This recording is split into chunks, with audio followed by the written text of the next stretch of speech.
I thought you were listening to the convo. Oh, so you just assumed. So then that means you're doing the wrong thing, not me. Sir, I'm modding the space. I don't know when you came in here. You're not modding the space because you're supposed to be looking at who's down there, how long they heard the convo. But like you said, for you to evaluate what... Hey, Britt, what's up, sis? Hi, man. Can you hear me? Yeah, do you think? Okay, I just wanted to answer your question really quick. I feel like it's a whole bunch of things as to why somebody mentioned in the chat recency bias. It's a little bit of that. For some people, it's just the hate in their heart for what happened at the, like, some of the things that they may have seen, so they jump on the bandwagon. I think that for most people, and I want to say male talks about it, it comes down to depending on if you watch a lot of South American football, you watch Copa America and stuff, it's how the players and their fans act in certain capacities, and then that just bleeds over into the sport. I know in 2022 when they won, the players were on the bus singing some chant about Mbappe not being French and he's an African, and talked about him being like all sorts of like weird racialized homophobic shit that they said about Mbappe in their chant as they were parading around with their trophy. And so for some people that factors into it. I'm very confused because for most people who might hold the position that Argentina is racist, they also know that Spain is a colonizing force that's also racist. So it's the battle of the racists. But like this particular focus on Argentina in this conversation that Congresswoman Crockett had was very curious. Okay. I appreciate you. I mean, that sounds stupid, but okay. It's just online stuff, really and truly. Yeah, Argentina is just a hot new topic right now, so that's really what. And so a congressman decided in a meeting about the Smithsonian that she would finish her time. But this is the person people are looking. That's that terminally online stuff though. Like if you're on Twitter, if you're on TikTok, you would see the talking points, and so now you have to keep up with what's in the zeitgeist, and that's currently in the zeitgeist.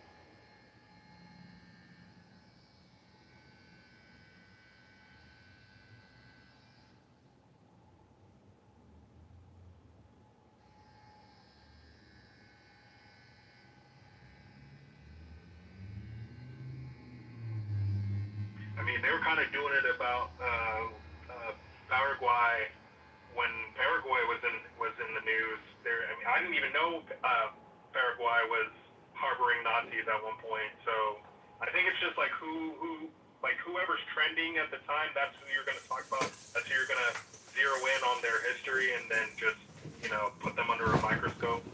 But yeah, I don't get the real commitment. I don't think Argentina versus Spain is a real. Is that possible? Most of Latin America don't fuck with Argentina. Look what they did. They committed a genocide with their Afro Latinos. So did Spain. Yeah, you're totally right. As a Puerto Rican, sir, I don't fuck with both of them. But for those 3 hours, I was pro Spain. Why? And I went back to hating Spain again. Because, first of all, I feel like Spain is trying to recreate themselves. Yes, we know the atrocities that they committed. Obviously, I do also. All of us do. But I feel like they're trying to recreate themselves. I feel like they're trying to fix the things that they've done and what they did in the past. Now, they're saying now if anyone is part of an old Spaniard colony, if you want to be part of Spain, you can go to Spain and live there. I mean, within 2 years that you can prove you're from the old colony, one of the old colonies, you could be a Spaniard citizen.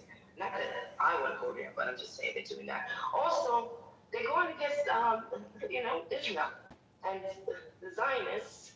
And didn't they do something agree with the United States and Israel about slavery? It was only three countries. I mean, you know, that agreed. It was Argentina, Israel, and the United States of America. So yeah, I mean, only for those 3 hours. Now I'm back to go fuck yourself, Stan.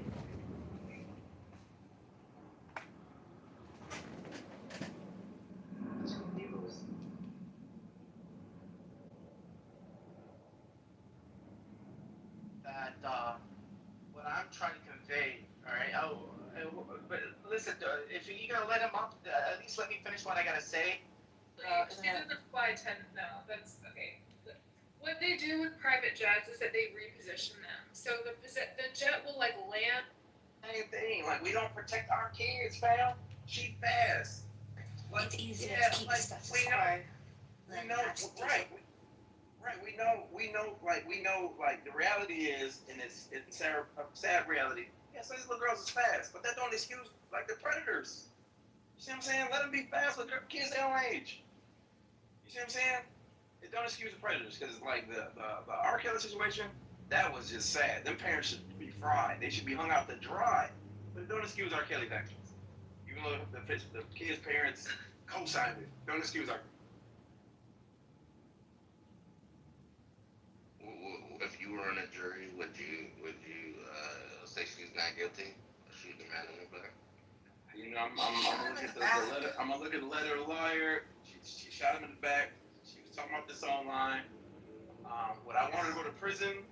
Would I want to go to prison 50 years? Nah, I give her 5. But yeah, she guilty.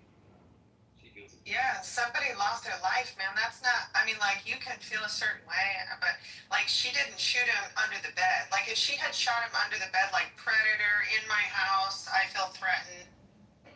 I said it till they turn 2 years old and then they become a toddler, right? They're still infant stage.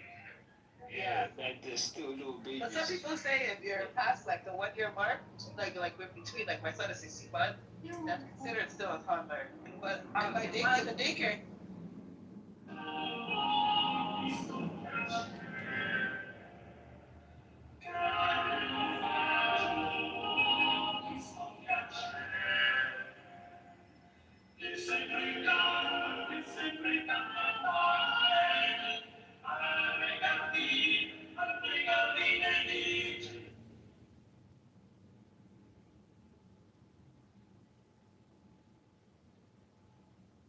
No.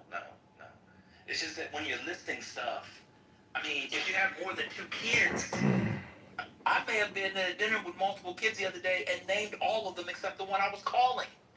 Oh, how you know I'm listing a kid?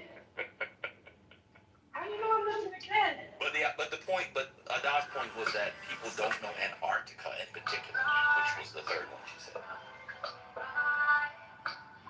Anyway. Jacob take a shower. Jacob looks like a dirty bum and probably smells like shit. His fingernails probably dirty. I doubled it. Ooh, Jacob smells like a shit.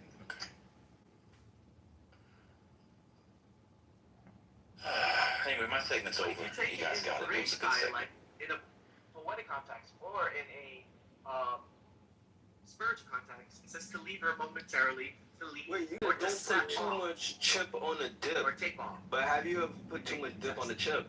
And then Okay. so I rest like Shit type shit. You know what I'm saying? Is it Some type shit. Or is there such Something, thing? you know what I'm saying? You got something, you know what I'm saying? That's something type shit. I'm sorry, I'm Okay, not gonna listen to Something don't talk to me like I'm This nigga retarded. talking like a man. Stop trying to talk like you're tough. You're on an audio app. Talk like a regular person. Talk like you would talk at a job interview. Talk like you Like when you're white, buddy. talk like you. There you go. Just talk to me like, just talk to Yes. me. Much better. Much better. How you doing, brother? How you doing, brother? Hey, brother. Hey, brother. How you doing? Talk to me like you would that white man when you make your $5. Talk to me. Talk. Yeah, come on. Come on. Oh, you ran. Good. Come on. He probably found out what Answer I the question. Too much chip on the dip and too much dip on the chip. Or is there such thing? Of course there's too much. dip on the chip. No, there's never super. See, that's where you're wrong. I gotta disagree with you. Yeah, you talking to me like a record. Charles, gonna bring a wine.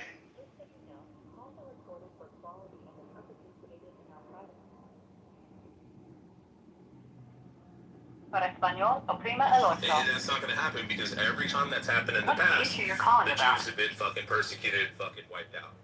It's just not gonna. High-speed internet? I used the number you are calling from and found an internet account. Is that the account you are calling about? No. So I can help you. What's the account number or phone number on the account? There is none. That's fine. No problem. To better handle your call, how can I help with your high-speed internet? You can say things like new service. New Can't service. connect to the internet or pay my bill. New service. What's the zip code you are calling for? 60630. Thank you. 1 second, please. Which are you calling about? A personal or business account? Personal. Okay. Hold on a minute. Please wait. 1 moment, please, while I handle your request.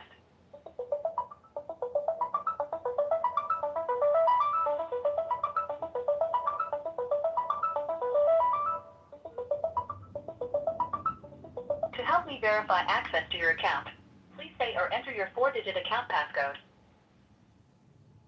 I don't have it. All of our agents are assisting other callers. I can text you a link to chat with an agent. Press 1 to chat, or press 2 to decline. We have your number as 31249805117. Press 1 to receive your text message at this number. Okay, that text should be coming in shortly. Thanks for calling.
Get the right to walk away with the pig or not? The pig is the lamb. I just. Hamas attacked Israel on October 7. Israel fought back. Israel won. The Matrix.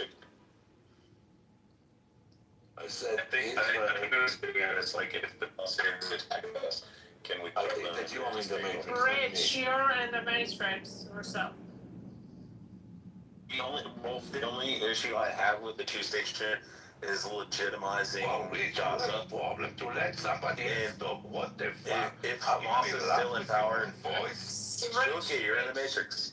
Rich, it is in the you. Matrix. It is you Now you're that in the are Matrix. in the Matrix. Are you in fucking love with your voice or what? Let somebody else fucking talk. You are in the Matrix. Go ahead, Shuki. Yeah, but you are too. No, I'm Rich, not. we can't hear you. Rich, we can't. Oh, I thought it was Shuki, sorry. No, can you hear me now, Rolf, or no? Yeah, I can hear you. So I think the only my sentence or no? Oh my god, you went in the Matrix and I went in the Matrix. Let's check it. Let's do this. Go Do ahead. this. Shuki, finish your sentence, then Rich, you can continue after. Okay, sorry. The thing of it is, on October 7, a war started. A war that not Israel started, the Palestinians started. Israel retaliate, respond, call it however the fuck you want. She won. The land belongs now to Israel, meaning the so-called Palestinians, what you pronounce, are lost. The land also. And if you don't remember that, then let me remind you. Between 1948 to 1967, the Gaza was belonged to Egypt. In 1967, the Six-Day War, Israel won. Israel took over the Gaza. Between 1948 to 1967, Egypt did not declare Gaza as a Palestinian state. Egypt did not declare Gaza as a Palestinian land. It was Egyptian land. Then tell me why anybody on this earth supposed to declare that now it's a Palestinian state or Palestinian land, for that matter. Well, yeah, thank you. You just summarized the history of Israel from about 1917 onwards in a very lucid way. That is the exact mentality that took hold of the original Zionists. Many of them just wanted a peaceful land for the Jewish people to be not persecuted anymore. They just wanted to be left alone, live in a place. They had a few candidates, but the most obvious one was the land of Jerusalem, right? Where they had connection, the roots, the diaspora wanted to return to the Holy Land as they perceived it. So it made natural sense. And the Balfour Declaration, which the British wrote, was basically saying we are proposing a land for Jewish people to settle there, and they should not impede and harm the rights of the indigenous people, right? That was the plan. It was a very nice plan, and there were utopians and liberals and religious and atheists all agreed on this plan, which seems like a fair plan. But historically, though, over time, because of the various conflicts, the more aggressive nationalistic types got more and more influence and power. They were smuggling arms early on into militias, and gradually, as we know, conflict grew between Arab communities and Jewish communities. One thing led to another, and after each successive conflict, if we fast forward between then and now, if you just look at the progress since the agreed split occurred in 1948, where they agreed to do a sort of a 50-50 split. From there onwards, Israel has been taking more and more land through conflicts. It's been saying, we have a war here, we beat the enemy, therefore we take more land. And you just perfectly summarized that with Gaza. It was Egyptian, but because they had a conflict, Israel took it and said, all right, now it's out de facto, we won, so we get to claim it, which is what they're doing in Lebanon now. They create a security zone, they advance into Lebanon. Yeah, I know a lot. Push-ups. Oh, by the way, Triceps.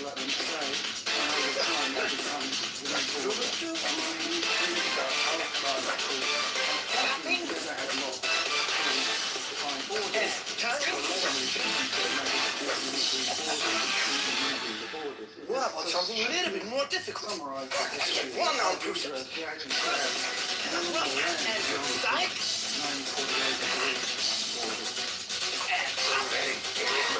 And problem or not. It's not I wonder Israel's if I could jump problem. and clap They behind my agree. back. What happened in 94? And I love it. Shuki, in his defense, we agreed to have like a mutual conversation. Like, not like time, like, but you be quiet, I be quiet. In 1948, a day after the declaration of the state of Israel, 5 nations of Arab nations attacked Israel because they disagreed. Or they agreed that they become to Israel. Israel did not attack. Israel acted as a defense. In 1956, Egypt attacked Israel, not Israel attacked Egypt. So if you attack me, and I'm defending myself, and getting off of you, whatever I took, it's mine. Israel never opened a war. Yeah, Do your research. I Israel have never researched it started very a war. carefully. I've researched all of this Obviously very carefully. not that No, I carefully. have. And then you're missing out part of the story here, because when the United Nations voted to agree to partition Israel, guess what? Not everybody agreed with that. Many nations did not agree. Russia and the USSR didn't agree, so they were pressured, and for some reason they flipped at the last minute and voted. That was a crucial vote that approved this plan. And the Palestinians didn't get a say in this. The USSR So was why not should... on the UN Well, let me Security finish. Council at the time. Hold on, Green, let him finish. The USSR was Green, let him finish. Jeez. Yeah, that may be correct what you just said, but moving on, the crucial point I'm making here is the point I'm making is on an international level and an internal level, at both scales, there was a strong disagreement on this topic. Internationally, many countries to this day never recognized that agreement that the UN voted on, and many Palestinians thought this was an outrage. Why should we, who were living in this country all this time, now we get this division imposed on us where half of our land is taken away from us? And that's why they would have fought. There would have been militias who would have fought. This would be normal human nature. If the British were living there for 500 years or even 100 years, and the French came in and just said, guess what, guys, we're taking half your land, just deal with it. It's a fair offer. Don't fight back. You think British wouldn't fight? I think the British would fight. Hey, Rolf, one thing I was going to mention, because I know Shuki's done now. Hold on, Shuki. I was just going to say this. The only problem I have with the two-state solution is legitimizing Gaza while Hamas is there, or at least the ideology. Even if Hamas is destroyed, if the ideology still exists, then it legitimizes Gaza to become its own state.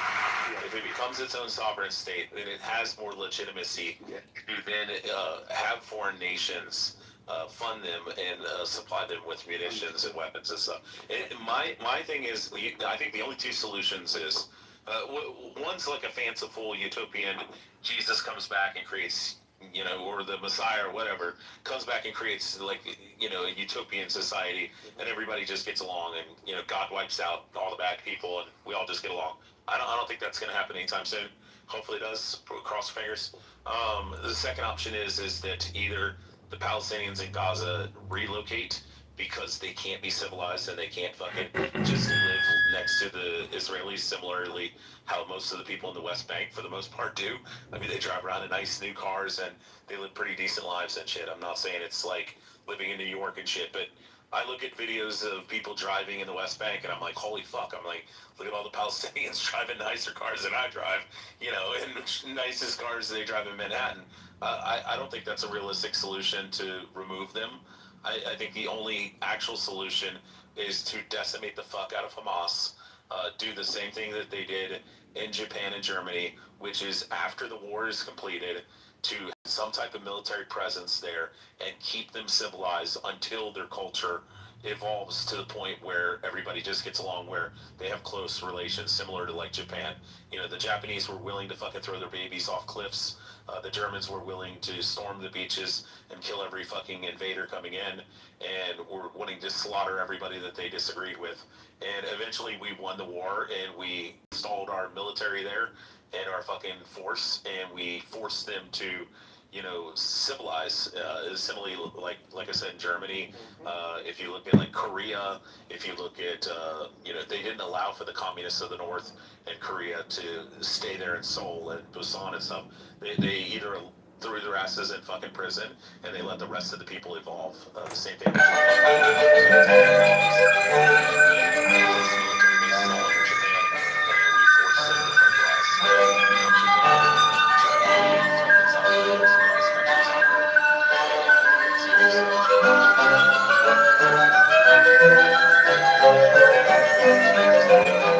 that's why I try to tell the Iranians, you can't just get rid of the IRGC, because if the ideology still exists, and even if it's 10, 20% of the population, if they end up taking over of the submissive 80%, they will eventually just build a new fucking IRGC. And the same thing is going to end up happening with Trump and Iran, hopefully, is that somebody in the brass is going to do just like they did in Venezuela when they removed Maduro. The vice president steps up and says, fuck you, America. You stole our president. We're going to engage with war with you, and we're not going to play ball.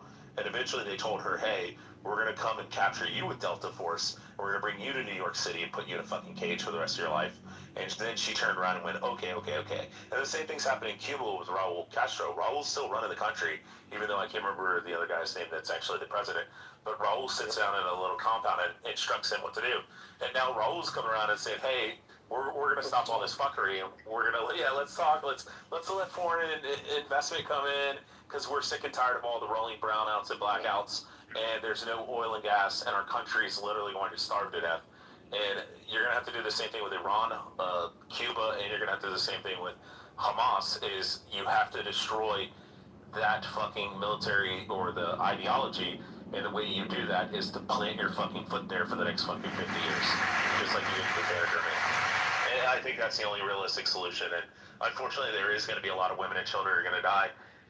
Like I said, with Iran, somebody's going to step up from the top brass that's still there, and they're going to say, hey, I want to become the new Ayatollah. You're still going to have the IRGC, you're still going to have that authoritarian fucking group in power, but you're going to have somebody like Saddam who functioned as a fucking, puppet for the United States all that time until he started gassing the Kurds. Then he switched over from the US petrodollar to the euro in 98, and when Saddam got out of line, we fucking took him out. Right. And I mean, unfortunately, that's what's going to happen. You're going to have the same thing in Iran. Somebody's going to have to step up, become the new Ayatollah, become a multi-billionaire. It's totally fine with me. He can become the new Shah if he wants. We don't care.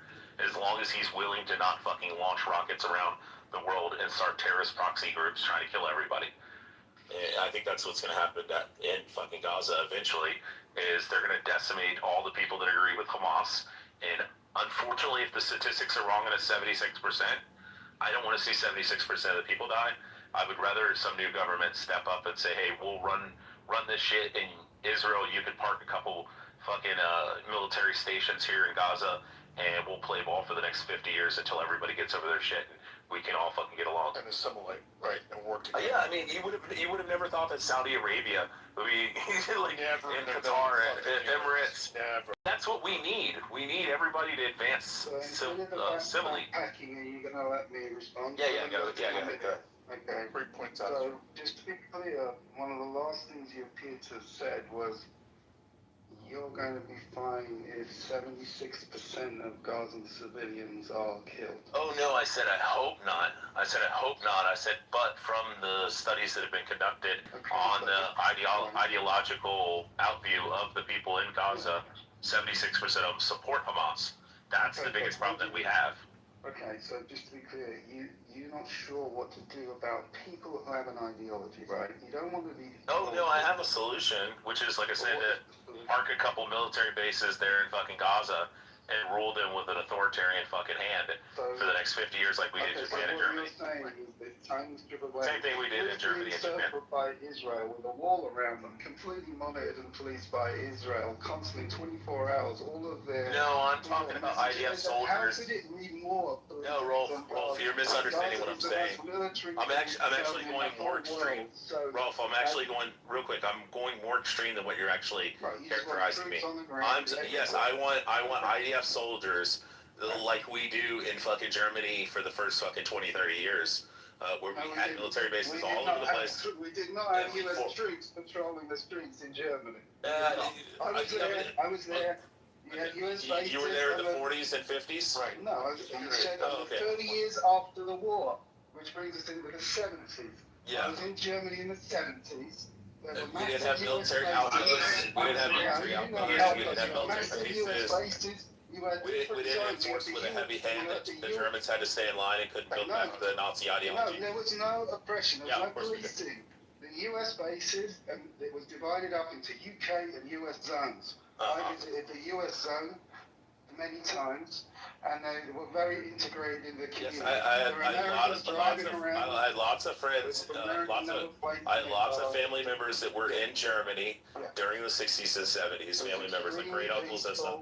I had great uncles that were there in the 60s and 70s, and they ran military outposts, and they ran a border checkpoints. I never saw a single one armed anywhere. They were just hanging out. Yeah, they all had rifles. They all had rifles in the outposts and stuff like that. Yeah, in their outposts, but not on the streets. Yeah, I know. I'm saying that it has to be more. Rolf, I'm trying to explain to you. It has to be more trained. Hold on, Shuki. I agree. It has to be because Germans are Muslim terrorists. To murder American soldiers on the street, as opposed to Palestinians that trying to murder Israeli soldiers on the street. Okay, I've got That's what I'm trying to get at, because the ideology is so much more strong. I've got 5 more minutes and I want to wrap up. No, they are not I've got 5 barbarians. more minutes. The Muslims, they are European and they are not barbarians. Yeah, the stuff humans are like.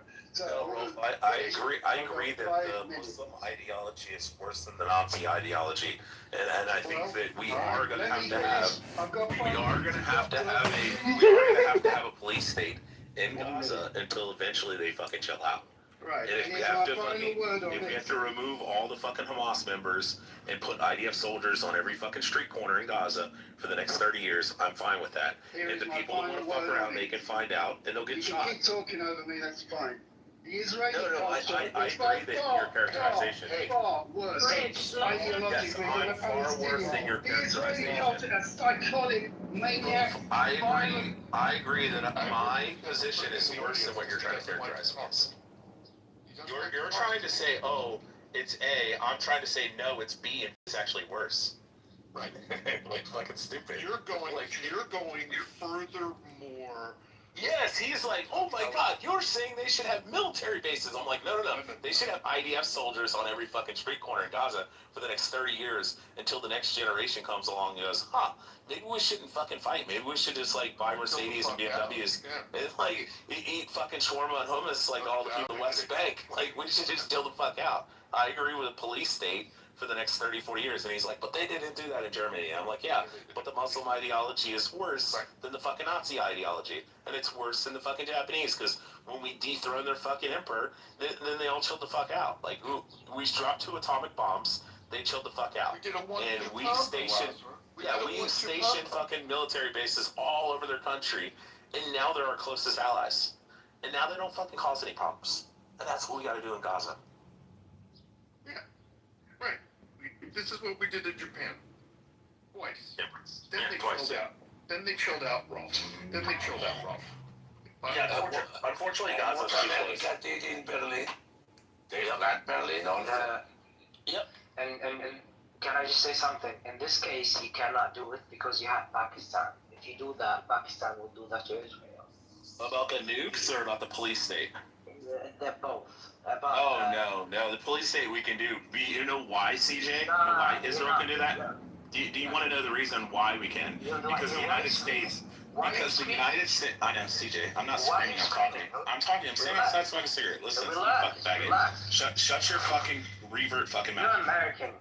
I know, listen here. So that's exactly my point, is that the United States has contingencies.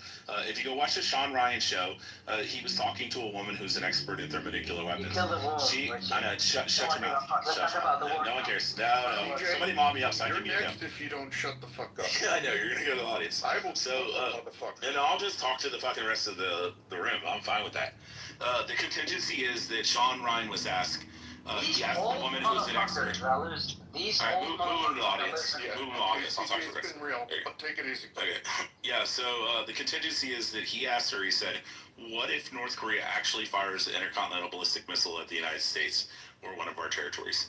And she said the automatic contingency is, I know he's got the RGC flag, it's crazy, but the automatic response is we have a contingency that they will fire 82 thermonuclear weapons at North Korea. And then Sean Ryan asked the woman who's an expert on ICBMs, he said, how many nukes would it take to wipe out the entire country of North Korea? She's plainly responded, just very simply, 82. And then that's what will happen to Pakistan. If it takes 140 fucking nukes to take Pakistan out, that's already targeted. That's already fucking set up for any contingency. Pakistan fires one nuke, we fire 130 fucking nukes, and the entire country's gone. Every square inch of Pakistan will no longer fucking exist. The United States already has these contingencies set up for the president. They come in, they say, Mr. President, Pakistan just fired a nuke at fucking Israel or India, and the president says, okay, let's do the contingency. He turns the fucking key, puts in his code, does his voice, whatever, thumbprint, finger, fucking whatever, and then 130, say, nukes will instantly shoot at fucking Pakistan, and the entire country's gone. Every single solitary Pakistani in Pakistan is turned into fucking subatomic particles. That's what you're talking about, CJ. That's why Pakistan will never use nukes. Bring his faggot ass back. So, in other words, it's kind of like when Come on, David's made. faggot. Come on, faggot. Yeah, Come on. it's kind of, Come on, I'll puppy. get him up. I'll get him up. I got no. It's not. Yeah, Greenville. It's not mutual destruction like these people want to make it sound. No, it's not. Only with China and Russia. And if we eviscerate fucking Pakistan off the face of the earth, guess what China and Russia is probably not going to do? They're not going to do anything because we got another fucking 300 nukes pointed at Russia and another 300 nukes pointed at fucking China. And they know that if we wipe Pakistan off the face of the earth, then they attack us like all these fucking retards think. We're going to wipe them off the face of the earth too. And then they're going to wipe us off the face of the earth. And we've showed. We've showed with our fucking we've showed with our fucking shoulder-fired fucking surface-to-air missile systems. We've already shot down their hypersonic missiles, the Russians in fucking Ukraine. We gave them our shoulder-fired fucking rocket systems and shot down like 6 of their fucking hypersonic missiles. So you don't think fucking Russia's a paper tiger? You're fucking crazy. The other question Exactly like Iran. I'm sorry. Like Iran, and what Iran did, Iran also was playing like she's a tiger. Came Israel and within 12 days showed that they are less than a paper tiger. Way less. It was a paper pussycat. Yeah. Yep. I agree. Remove the cat. Yeah, we've shown just in this by going in and everybody's like, why did you go into Afghanistan and lose the war? We didn't lose the fucking war. We went in, we destabilized the entire country. We sent in Green Berets to train the entire country and train all their fucking military. Then we left billions of dollars of munitions and fucking F-16A1s. And we left all those just laying there because the United States is legally not under our fucking rules. We're not allowed to fund terrorists. But we can accidentally leave it and say, hey, it was going to cost too much to bring the shit back. And then they pick it up. And what immediately happens when we pull out? The Chinese Communist Party and the Russian Federation both try to invade Afghanistan. And what are they being shot at with? The same thing that we were being... Budget shortfall driven by the high cost of the war in Iran. It's forcing military readiness cutbacks. There is a stalled emergency funding request in Congress, which we've alluded to before in this room. Key details include a requested $67 billion supplemental package, shifted funds from baseline military training and maintenance, and depleted precision munition stockpiles. So what does that all mean? Those are words. Is that a word salad, or does that actually make sense, Gary? Well, let me break it down a little bit. There is an immediate cash crunch, according to the Washington Post. Critical military operational accounts are set to run dry within weeks. There is a readiness impact to all of this. According to the Post, the military has canceled training exercises and delayed base upkeep to pay for ongoing combat operations. The presidential gridlock to which I alluded. Hegseth has been pressing lawmakers for emergency funds, but Congress has delayed action because of political pushback. A good portion of that, as we discussed here before, is that they haven't been able to explain, according to the members of Congress, both Democratic and Republican, what they want to specifically use the monies for. So a lot of this is the fault of the administration, seemingly, not being able to make their case to Congress. But here's the impact on the Iranian war effort. But I don't think we should just look at the impact on the Iranian war effort. Because some people feel like we ought not to be in this war anyway. Who cares if it affects the Iranian war effort? But there is a cascading residual effect to all of this that I think we need to really look into. So with regard to the Iranian war effort, munitions are strained. According to the Washington Post, high expenditure on interceptors and strikes means that the United States is burning through costly precision-guided weapons faster than they can be replaced. Now we're in a situation now where the president seemingly wants to order an uptick in this war. But if you're running out of munitions, how do you do that? If even without this uptick, we are expending the munitions faster than they can be replaced, well, how in the hell are you going to increase the military pressure on Iran? The Post also reports that while the United States military remains active, a lack of flexible cash forces reliance on shifting funds from other global defense priorities. So that complicates long-term campaign planning. So let's talk about the long-term global security issues of the Pentagon running out of money right now because of the Iran war. Because as I said, there are those who say, good, now we have to call this all off. This was a fool's errand. This has nothing to do with the United States. I'm not making this argument. But it's not our fight. Let's get the hell out, and now we're forced to get out. There will be people who say that. But as a result of all this, there's a strategic readiness gap. We already, as Anson pointed out yesterday, even before this war, and now this is an accelerated problem or a magnified problem. We've already deferred maintenance. Anson is probably chomping at the bit right now to give us details about that vis-a-vis the Navy, over which he's an expert. Deferred maintenance. How many gray holes are dry docked right now or sitting at port, and for how long? Are we ready? Should there be an actual threat to our nation? Anyway, deferred maintenance. There's reduced training. I don't think you have to be a military expert to recognize that creates vulnerabilities in other global regions if forces are unprepared. Think Asia. Think Taiwan. Think North Korea. Think China. I mean, really? Is that where we put ourselves right now? This vulnerability? The depleted stockpiles, the low supplies of advanced munitions, obviously, and you don't have to be a military expert like Anson to know that weakens our overall deterrence capabilities against other major adversaries. And some of you alluded to this yesterday as well, talking about how Russia and China and North Korea and perhaps others are looking at this saying, gee, the United States is forcing itself into becoming some kind of a paper tiger. Now, I don't know whether that is actually true, but certainly based on the reporting in the Washington Post today,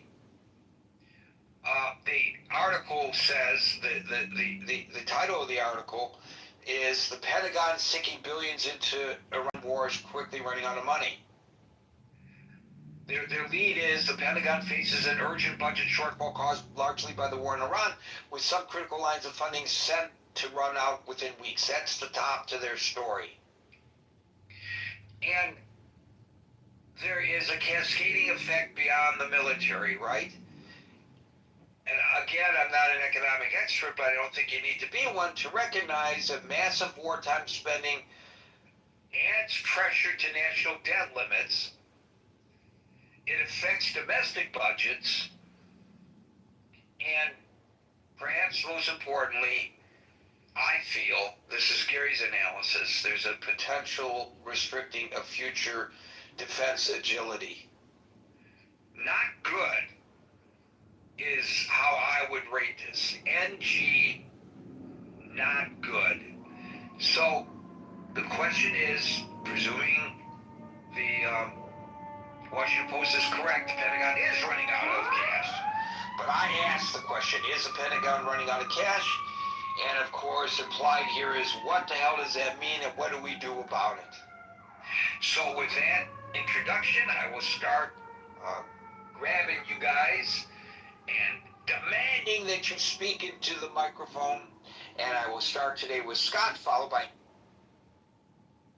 Yeah, I actually read this article and I was going to do a room about it earlier today because I thought it was really interesting. Yeah, I mean, headsets kind of got to go hand in hand now, apparently to the hill. Yeah, I think this is the realities of war, right? And war is not free. And I mean, I think there's a twin factor. A, as you said, guys, the war is unpopular. And no, that doesn't mean it's wrong. I mean, you know, or right. But I mean, you have to factor this in. I think that one thing any commander-in-chief now, for the foreseeable future, has to take into consideration is that you take military action in the wake of Afghanistan, which we left horribly, Iraq too, which which was wildly unpopular and largely looked at as a failure. If you were doing this stuff after Iraq One, it's very different, right? After Iraq One was one of the most capable demonstrations of American power in my memory. I mean, it was just so clean, and it was on TV, and we just, we looked impressive, and it looked as though American power had a fantastic role in the world, and could be used quite adroitly. That's not how we feel these days. I mean, Donald Trump largely is president because of the failures of neocon foreign policy and adventurism abroad. So you have to keep that in mind, right? And the Congress has the purse strings, right? And so you've got to keep that in mind when you're asking for money. And yeah, I mean, you got to procure funds for a war that a lot of people don't want to support, right? I mean, congressmen remember what happened to people like Hillary Clinton, who was torpedoed in 2 presidential runs for, well, at least 2008 for sure. It was extremely costly for her casting the vote in approval of Iraq II. I mean, Obama, fortunately, was on record as a state senator in some anti-war speech that really helped his candidacy. I mean, made his candidacy in many ways. So, yeah, I think it's tough. It's tough to make a case for an unpopular war and increasing funding in an unpopular war, especially when the deficit is so massive. I mean, and it continues to grow. All these things add up to, I think, a Herculean task for the Secretary of War. So you spoke about how this is really very interesting, and I don't know whether you intended to go there, but you talked about how Iraq won, how we saw it play out on our television screens in actual real time, and we understood what was going on because Peter Barnett and Bernard Shaw were standing there in Baghdad while the bombs were flowing, shock and awe, explaining to us exactly what was happening. guess that was the second. Was that the first Iraq War when that happened? I think so, right? It's what put CNN on the map. Now, CNN is not the same news organization it was then. To its detriment, I believe, they used to go and cover the stories. Now they sit around and talk about the stories. It's a completely different dynamic than it was even when I was working at CNN Radio. We covered stories back then. We didn't sit around blah, blah, blah, blahing about the stories. So, we don't have that kind of transparency here. We don't have reporters on platforms overlooking the Strait of Hormuz telling us whether there are ships going by or not, showing us with their cameras whether there are ships going by. So we rely on pronouncements by the administration and counter pronouncements by the Iranians. And I gotta tell you, when it comes to the veracity of all this, Scott, and there's a lot of bullshit coming out of the mouths of the propagandists in Tehran, on that particular issue, they've been more spot on than our president has been. We pointed that out yesterday.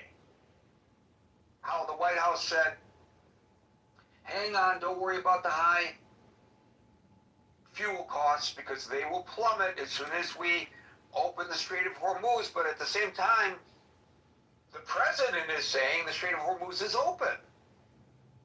And both of those messagings come out of the White House. The former White House spokesperson, an official statement. The latter, the president of the United States, a true social posting. So which is it? We talked yesterday, you can't prosecute a war without the support, successfully, without the support of the populace. Nobody's really making an attempt to show us there may be, as you point out, very solid reasons for this war. But I don't know what in the minds of the administration those reasons are. I mean, I have my own personal beliefs, as do you. But I don't know in the mind of the administration because they haven't articulated it. Had they articulated it properly to the Congress, perhaps they would have gotten the appropriations they need so that it wouldn't have drained our military's capability to the point that, God forbid, we feel that we are safe. Because somebody talked about it yesterday, the United States is isolated from the rest of the world. It ain't so simple these days like it was, during World War II, for example, when there was very little. There was some, but there was very little threat to the homeland. It's a different world that we live in today. It's a very dangerous world that we live in today. A lot of things are intertwined. For some reason, the government is reticent to explain to us how things are intertwined. I don't know why, but there you have it. And the news media aren't doing a very good job of explaining it to us because it's all he said, she said, he said, she said, he said, she said. And so there's little real reporting except in specific news organizations that focus on that. But in the areas where the general public goes for their information, there's very little credible information that's being really fed to the American people. It's there if you want to look for it, but you gotta look for it. It's not being spoon-fed to us, and we are lazy. We want it all spoon-fed to us. So, I don't know why. I'm not saying it wouldn't be dangerous, but what CNN did during the Gulf War was dangerous too. And I know you can't set up a platform on the Iranian side of the Gulf, of the Strait, but you certainly can in Oman. I don't know why we're not seeing daily images coming from Oman. When the war in Ukraine began, we watched on whichever cable channel we preferred. We could see what was going on there. We could see as the bombs came in. We had reporters on the ground telling us what was happening.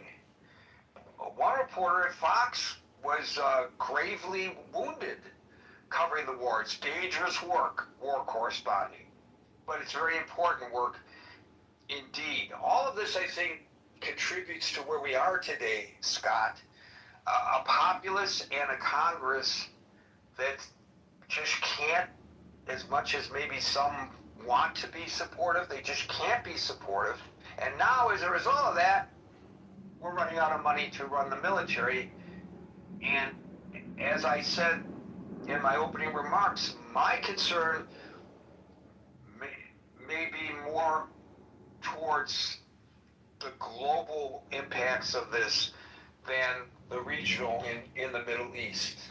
You know, I don't know where this leaves us. I think it leaves freedom-loving countries all very vulnerable.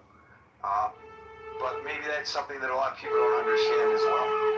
Yeah, and I mean, this is interesting, right? Because not only do you engage, this administration engage in a military conflict in a post-Afghanistan, post-Iraq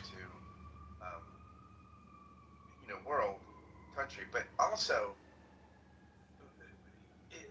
it's in an age, I mean, there's a skepticism about international institutions. It's one of the reasons I think Trump got elected, and also he's damaged the relationships further with those institutions, right? So, I mean, it's tough because we also have to go it alone, right? Which increases the cost of these kinds of endeavors, right? So yeah, I mean, it's a big matzo ball game. I don't think it was very nice of you to denigrate matzo balls that way. I'm a big supporter of matzo balls. Thank you, Scott. We'll go to Anson, who I'm really interested in hearing from today, especially, followed by Abe. Well, first of all, it's been almost 40 years since I was in the Pentagon, which was my last duty station. So I'm not an expert on any of this kind of stuff now. Is the Pentagon running out of cash? I doubt it. If you've got a carrier battle group that's just in the United States and conducting training and goes to sea periodically, but you've got the personnel, whether they're in the Gulf or whether they're sitting in Norfolk, you're still going to have the cost of the force, the cost of doing maintenance, et cetera, et cetera. So the reason the war is draining money out of the Pentagon very fast is because the operating tempo, which burns a tremendous amount of fuel, other than for the nuclear ships, fuel and aviation gas, and ammunition.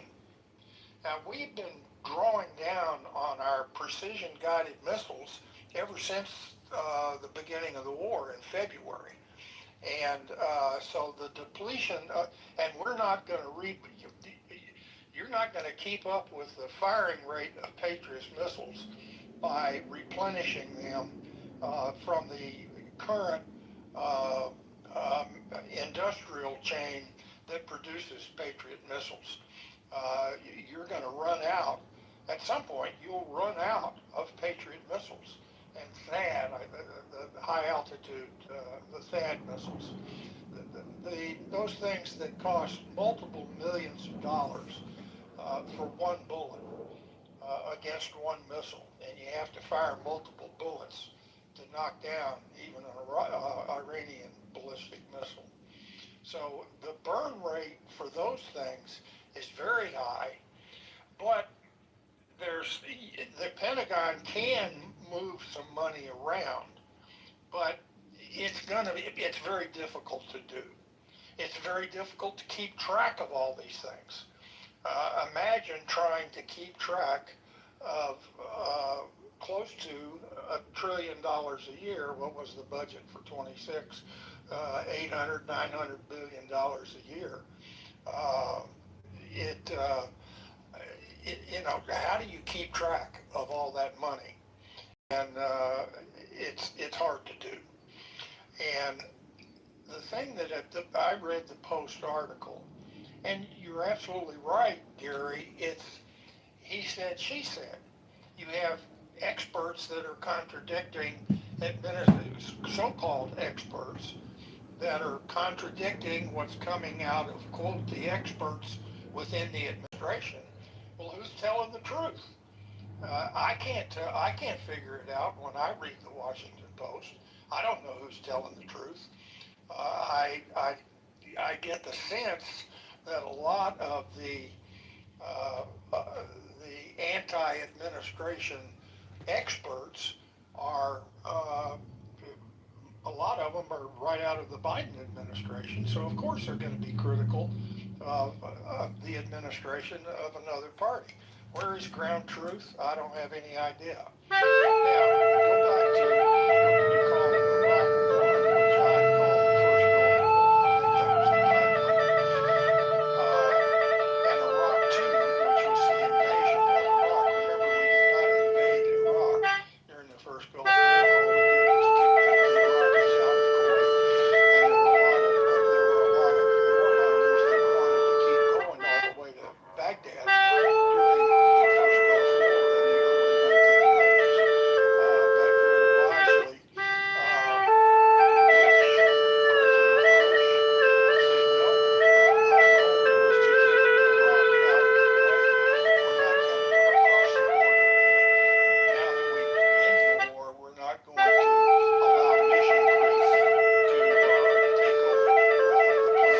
execution of the war.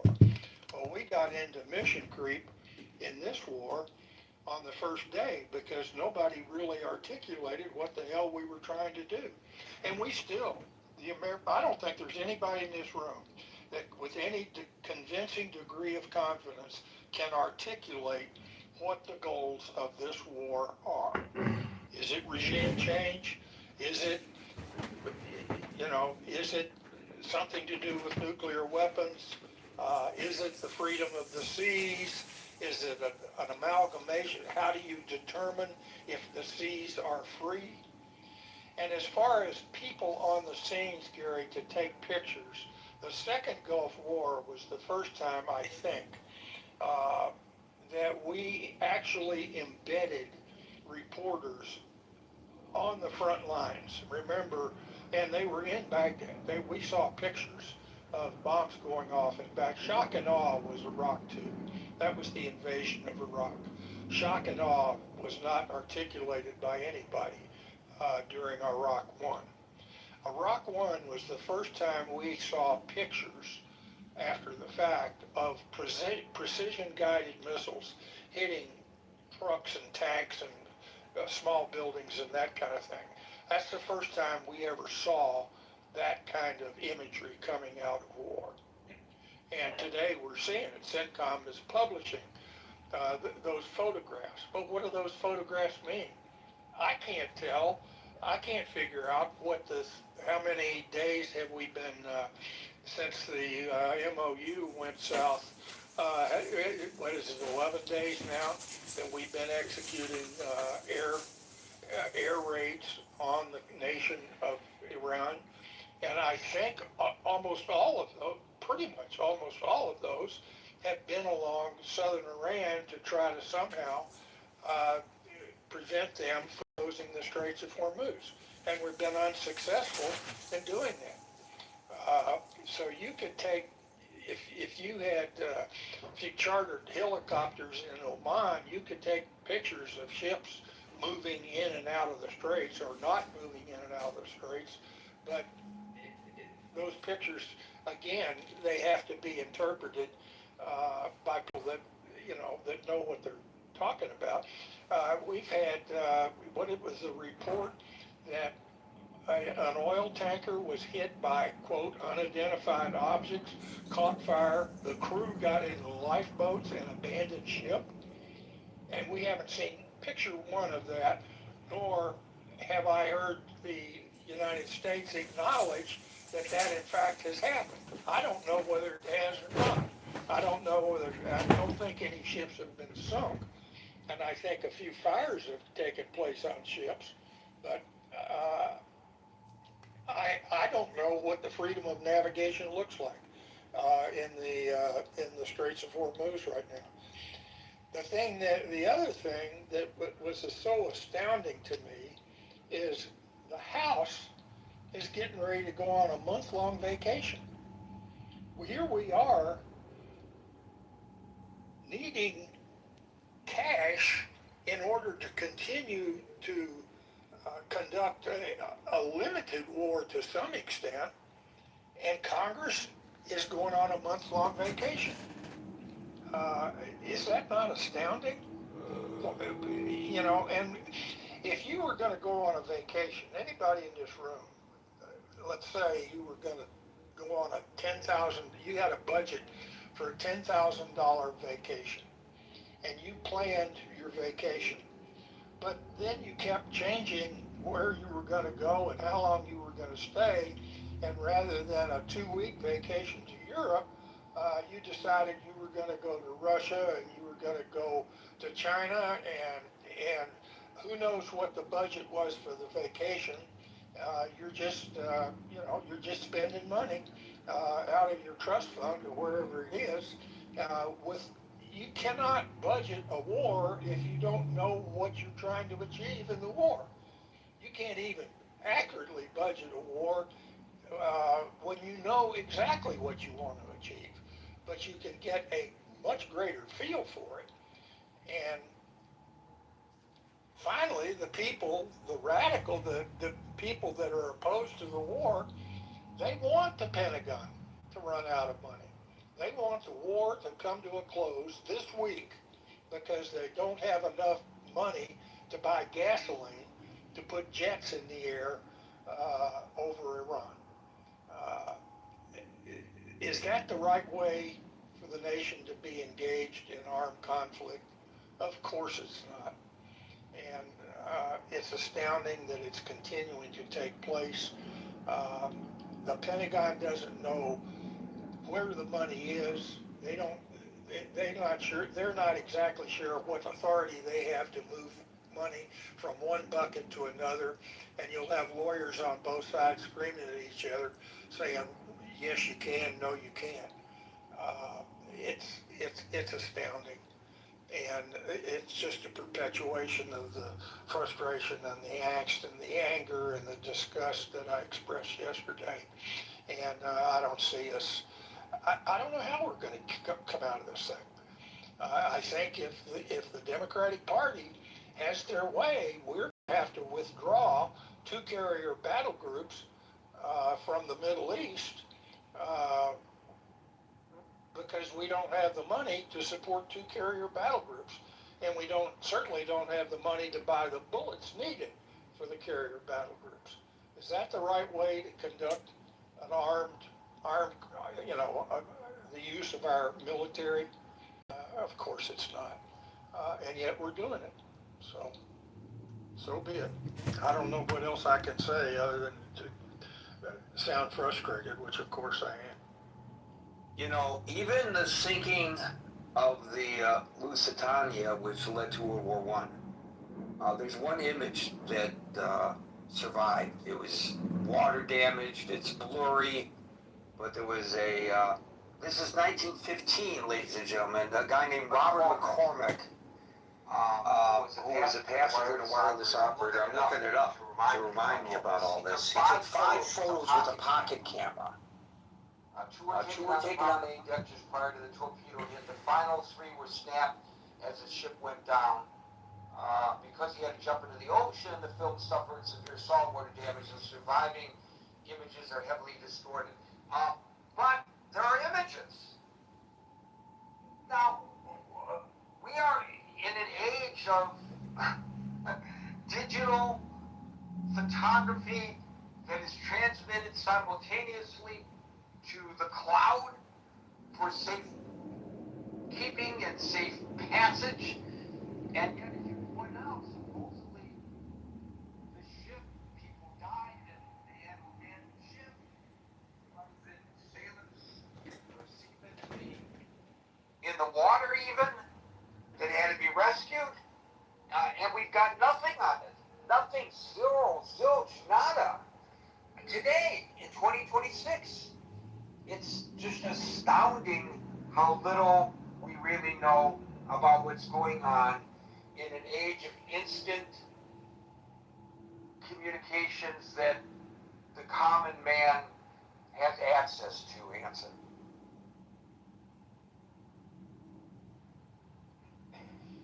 I'm not sure pictures, a picture of a sinking oil tanker would be used, I suspect, not to perpetuate and continue the war. I think it would be used as an excuse to no longer to just get the hell out of there and let somebody else figure out how to enforce freedom of navigation in the Straits of Hormuz. What if we were able to get a picture of an Aegis class cruiser with sailors in lifeboats, and the bridge and the superstructure of that cruiser was engulfed in flames, and we don't know how many died, but you can bet that there would be hundreds that would be dead. Would that cause us to continue to prosecute the war, or would that reinforce? Let's get the hell out of there. Let's pull clear. We're not going to do anything. We're not going to execute any other military action anywhere near Iraq or in the Middle East. We're going to withdraw to the bastions of the United States and let somebody else worry about it. That's there are people that want to see us do that. I don't, but there are plenty that love to see us do that. But at least we would know what's really going on. It's just, as you said, he said, she said, who do we believe? Does the United States Navy have the ability to fully enforce a naval blockade against Iran? And does the United States Navy have the ability to ensure safe navigation for all ships going through the Straits of Hormuz? I think the answer to that is no. I don't think we have the military capability to be able to do that.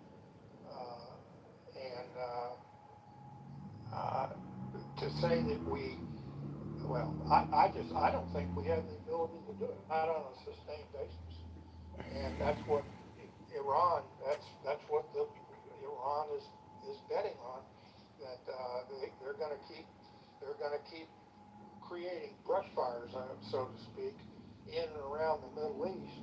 And at some point, the United States is just going to say, well, we've run out of money. Congress is on vacation. They won't give us any more money. We can't pay for the gas, the bullets, and the people. So we're going to withdraw all of our naval forces and our air forces back to permanent bases in the United States.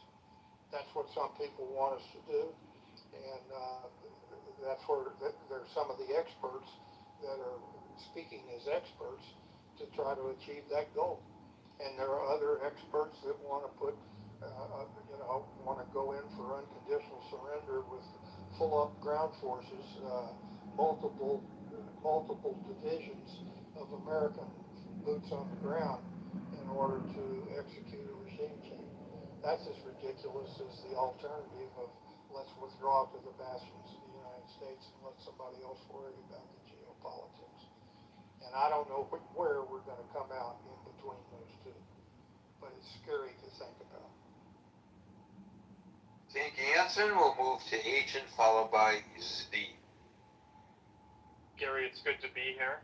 I just wanted to respond to the title. I know the Secretary of War testified the other day about, I think he said something on the order of $35 billion has been spent. We're going to see like dramatically underestimated. Maybe it's we have prosecutions and misconduct or scandals or cover-ups.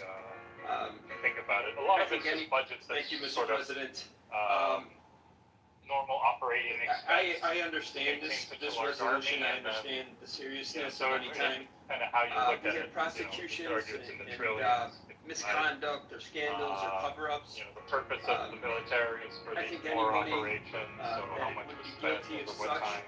Should have to pay that penalty. But I think us as a body, as a city council, I also believe that we should stay in our lane. I think the obviously unlimited outset. I think that almost the purpose of the U.S. attorney is appointed by the President and the United States Senate.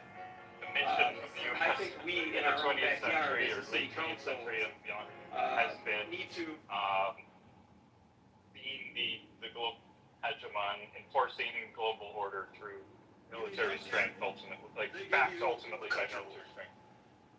And so I don't think in that sense, there is no like out of money. There's so many levers that can be pulled before the U.S. is completely out of all military Hey resources. friends, Aaron Delmar here, your candidate for lieutenant governor. I'm in downtown Chicago right now on the Belmont. I'm outside of Mothra Media. Mothra Media is the podcast studio for Adam Mothler. He made recognizing fellas. If you move years, political reports, the FBI director Kash Patel is heading to Russia.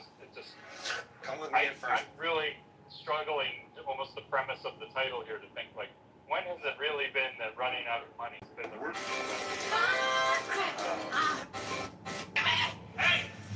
Meaningfully shifted its priorities when it comes to support. I don't think that. I think that's the purpose. I think money disappears when it needs to appear in order to feed the beast.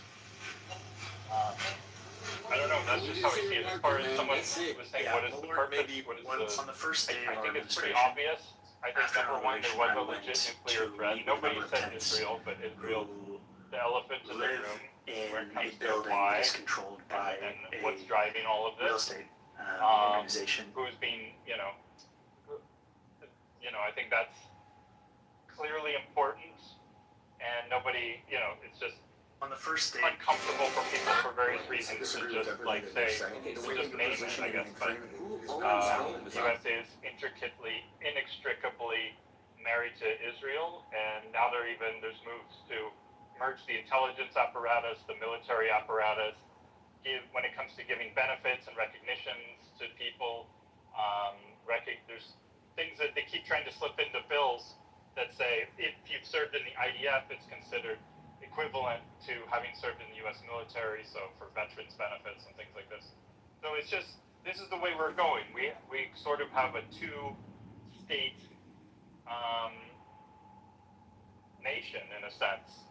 I think you're now crossing a line. Okay, I'll back up. I'll walk it back a little bit. I don't mean to get carried away on that, but the point is, this is important, but the other, so we've accomplished the nuclear objective, which was to maintain some stability in the world on a number of levels. And then the second thing is, we've always maintained freedom of navigation. We've been the Navy of the world to maintain this. It's fallen on us. And if we allow things to go to hell, if we allow pirates to or nations to hold other nations hostage, especially allies, especially strategic resource-producing allies, hold everyone hostage or for ransom or whatever it is, credibility falls apart. The whole apparatus starts disintegrating, and we're not there. there's been some political camps. I used to be a fan of Ron Paul. I mean, in some ways I still am, but there's that. I'm not all the way. Certainly his way of thinking, which is like we should just be completely isolationist, let the chips fall where they will in the rest of the world, which would just be war and chaos, and it would be World War III, where everyone fighting amongst each other for the, to reestablish what the U.S. is providing ultimately, which is that splitting. So U.S. has to step up. We're the only ones resourced to do so. We've had almost a sort of monopoly on naval enforcement. So if we let it go, then we'll let everything else go. After we hang up the phone, I don't think the U.S. is ready to do that. I don't think money then is no issue when it comes to this. And but the problem is, of course, it's very cheap. We're in the drone era.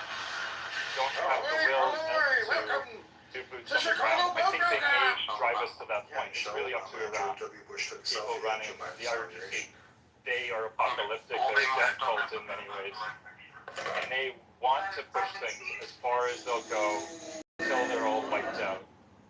And if we back down, then they totally win and they can dominate the region, right? And it's just going to be more war, because they're going to still be at war with Saudi, possibly. They're going to be at war with Israel, who they've, really pledged. Their mission is about destroying Israel. So, that's how it's going to go. So, you're between a rock and a hard place here. And I do think it's going to get worse, a lot worse, before it gets better, just because of the asymmetry that's present. To actually get them to stop being able to show off this region, it's going to take overwhelming force, unfortunately. We haven't built up to that yet, but I think we're going to get there. We're totally peaceful. Because Iran is not a rational actor. Thank you. So I don't find it uncomfortable to talk about the Israeli aspect of all this. The Iranian government has two Satans in their crosshairs. The first one is Israel. The second one is the United States of America. Because of proximity, obviously, Israel faces an immediate existential threat on a daily basis from Iran.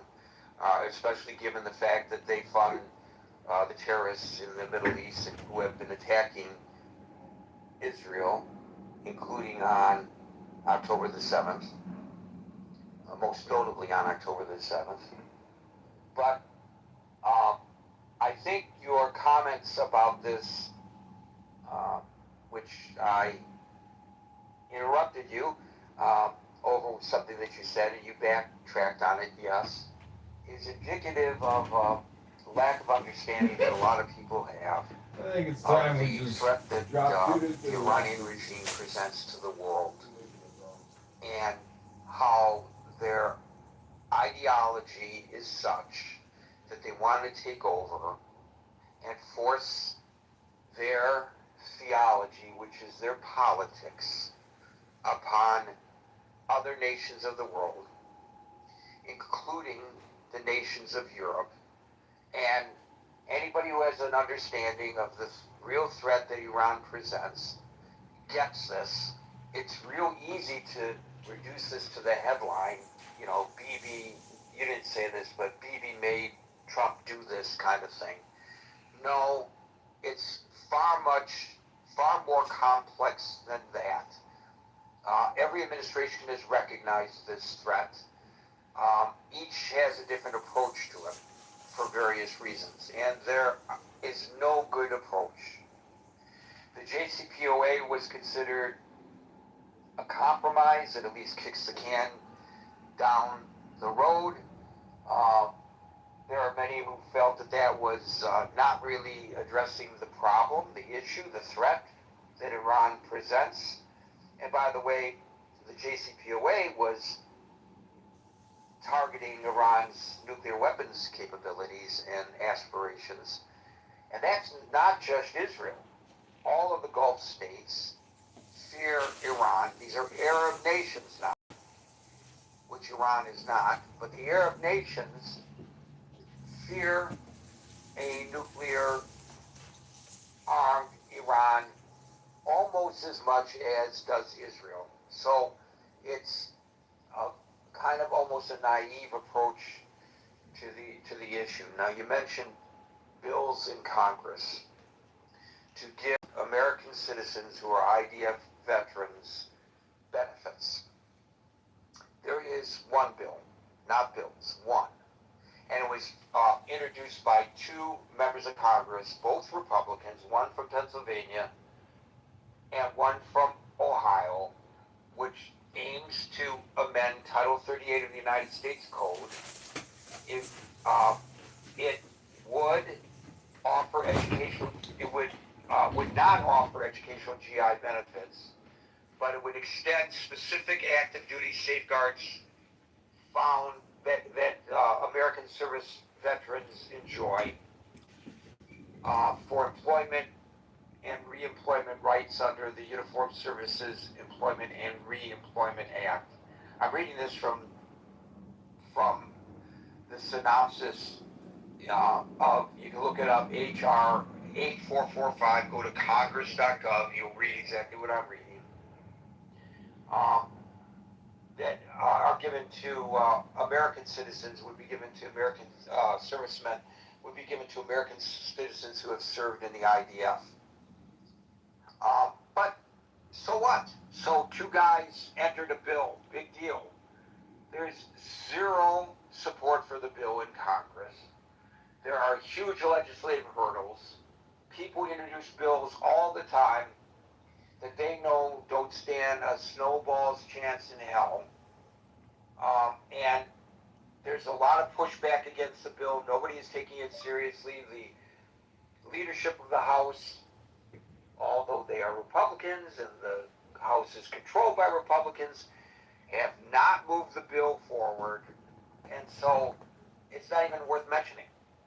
I guess you can mention it by saying, yes, it is a fact that such a bill has been introduced, but to suggest that, it's a serious attempt to extend and merge the IDF with the U.S. military, no, it's not an attempt to do that in the least. Even on the face of it, it would not merge anything. It would just extend certain benefits to Americans who fight for the IDF. By the way, personally, I would not support such legislation. If you want to go fight for the IDF, you can have dual citizenship and go fight for the IDF, and then whatever benefits you can gain through Israel's system, then you should gain from Israel's system. It has nothing to do with the United States, but it's not anything that stands any chance of passing.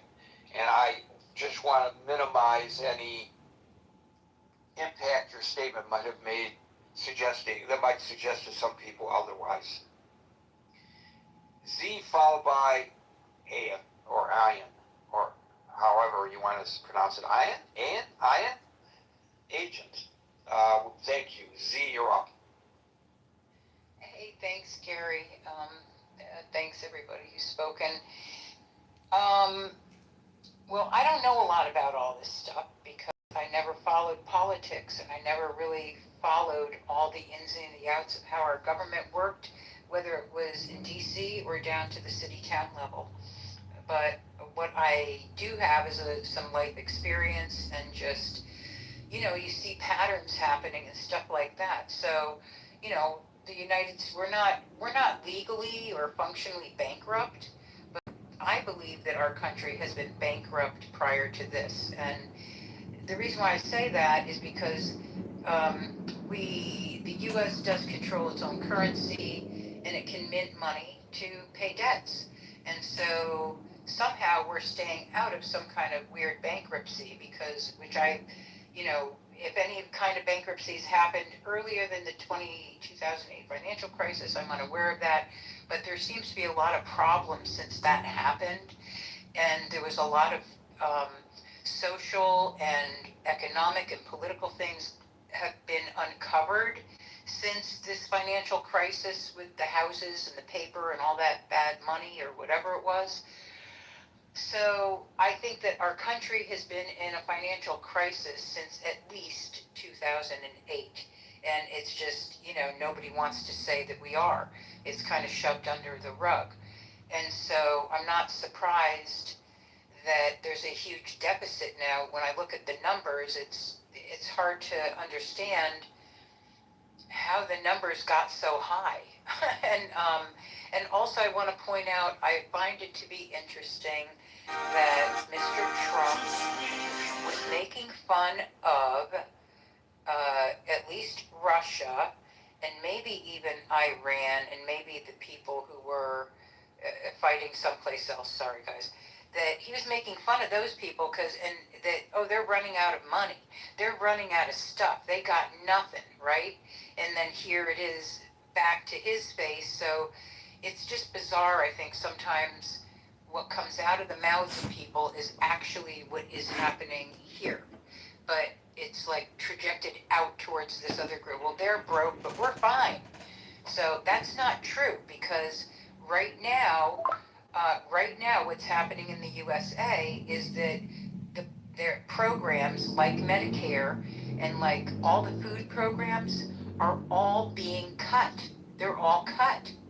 And I'm not going to get into all the different ways about it, but there are people suffering in my little zip code who don't have food, who have no medical care, and are on waiting lists to see a doctor till 2028.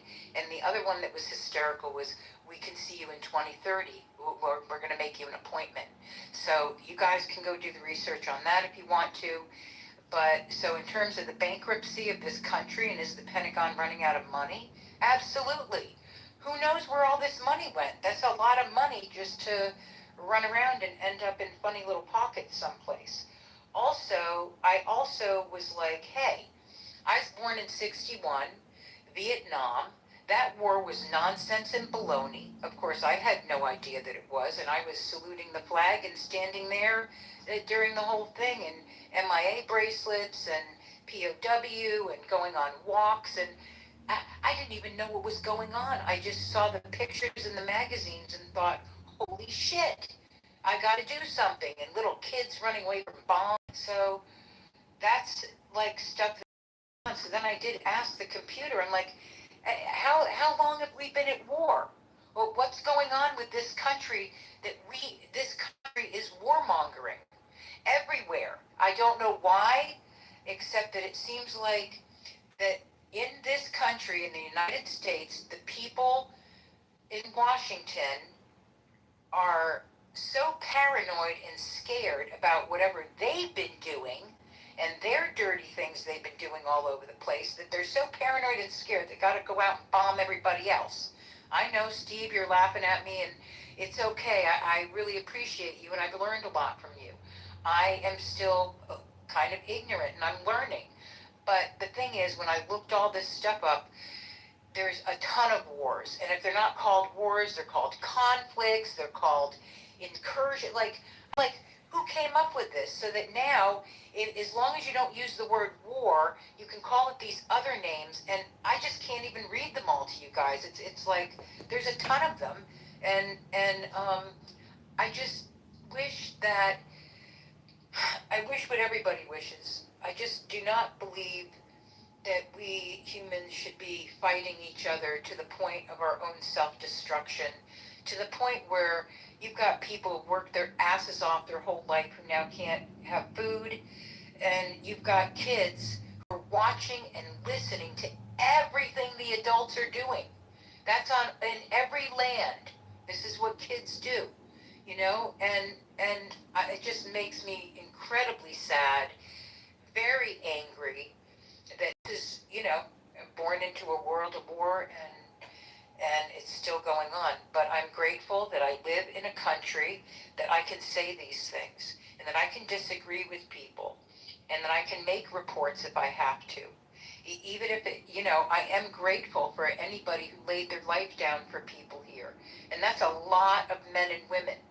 And that's the other part, is it kind of makes me want to cry, because it's like disrespecting people who already gave their life. And we just continue to loop in this bizarre, kind of insane thing while people say they believe in God. This is hard for me. So I just wanted to say that and to say thanks. And I really do love all you guys, even if I disagree with you. I'm learning, and we're going to have disagreements anyhow. So thanks for having me up. And to everybody listening, I love you guys too. And thanks for participating and being here. And I'm done speaking. Thanks. Thank you, Z. Well, straight from the heart for sure. So Medicaid and SNAP, which used to be called food stamps. Food stamps, yeah. Yeah, they experienced unbelievable reductions from the One Big Beautiful Bill Act, and I would think that people who lost some of those benefits would question why that act would be called the One Big Beautiful Bill, because to them it certainly was not. It's the largest legislative cut to health care and food assistance programs in U.S. history. I cut $187 billion with a B from SNAP over a 10-year window. And there are restrictions to who can qualify now. You have to work or attempt to work or something like that. And there are income deductions and immigrant eligibility bans. And SNAP Ed was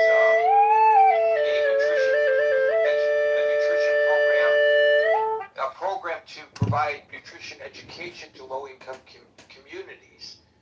In other words, instead of eating chips, this is what you should be eating healthy. Gone. Medicaid, I think you said Medicare, but I know you meant Medicaid. Yeah, no, Medicare has been cut. I'm not kidding. I don't know about Medicare, but Medicaid has been cut to by $1 trillion. $1 trillion. So, I know that the United States has shouldered a lot of responsibility for maintaining the peace worldwide, and that's extremely costly. But if you look at some of the other nations of the world, you see that from the cradle to the grave, they take care of their people in a manner in which we do not. And if you look at the medical outcomes, there are some countries that you would consider third world. Oh, I would never go there. I hope if I ever travel there, I won't get sick. Well, statistically, the outcomes in some of those countries are better than they are in the United States. So we're not, I think there's some things we're not doing correctly. Thank you, Z. We'll go to Ann, followed by Steve. It's Ann like an Ann Rand, right? Correct. So I'm looking at usdebtclock.org. Total U.S. debt is at $40 trillion. That's $114,000 per U.S. citizen, and for the debt per taxpayer, it's $356,000. Total U.S. debt is at $113 trillion. The reason why I bring these up is because we've already lost almost 20 Americans fighting Iran and hundreds of U.S. soldiers injured. The cost is at over $100 billion now with this war. I know a lot of titles are clickbait titles, but truly America has papered over our conflicts for well over 100 years, and we don't even win the wars. And if you look at what's happening in Russia with Ukraine, the Ukrainians just launched a massive blitz with hundreds of attack drones, and the cost of those attack drones are insignificant compared to the amount of money that we're pouring into our ineffective weapon systems. We have nuclear weapons. If we want to win this war and half of their country is in military garb, we could detonate nuclear weapons on the largest cities in Iran and devastate them and win the war overnight. But we wouldn't have to spend another $100 billion or lose hundreds of more of US soldiers. We could win the war with our technology, with atomics, with nuclear weapons. But do we have the willpower to kill millions of innocent Iranians? Do we have the will to win? We do not. But we have the will to fund a global military industrial complex, because it's not just American corporations, it's European corporations sucking at our congressional deficits. It's not just Americans profiting from this war, it is Europeans, Italians, Germans, French, British, all profiting off of our deficit spending. And so all I want to say is that thank God we have Donald Trump, because this is a pressure cooker. And we've ripped the bandage off, and every night we are devastating Iran with new, fresh attacks. And we will have the weapons and the will, as long as we have our glorious orange MAGA president, to exact the will of this war, which has been cooking for 40 plus years. And finally, we've taken out the most radical, evil Islamic terrorists on planet Earth. These aren't Japanese practicing Zen, flying kamikazes. These are apocalyptic Islamic terrorist pirates. And I am so glad that Donald Trump is our president instead of alcoholic Kamala Harris. Thank God we have a warrior president Well, I don't willing. know that there's evidence to support that she's an alcoholic. So She is an alcoholic. Didn't you see her 4th of July party photos and videos? She was slurring. She drinks gin and vodka all day long. But that's not important. What's important is that we're going to win this war, no matter how long it takes, or how many Iranians we have to kill, or how many hundreds of billions we have to spend. We're going to win this war because Donald Trump is a winner and America is a winning nation. Finally. Thank you all for listening. I am complete. Well, first of all, public figures, when personal aspersions, such as you just did. So please restrain yourself in the future. And the discussion today is how they don't have the money to prosecute this war. So it sounds to me that what you're just articulating is no more than wishful thinking. How, if they don't have the munitions, if they're expending more munitions than they are developing, how is this great savior of humanity from this Islamic fundamentalist regime going to affect what you just said?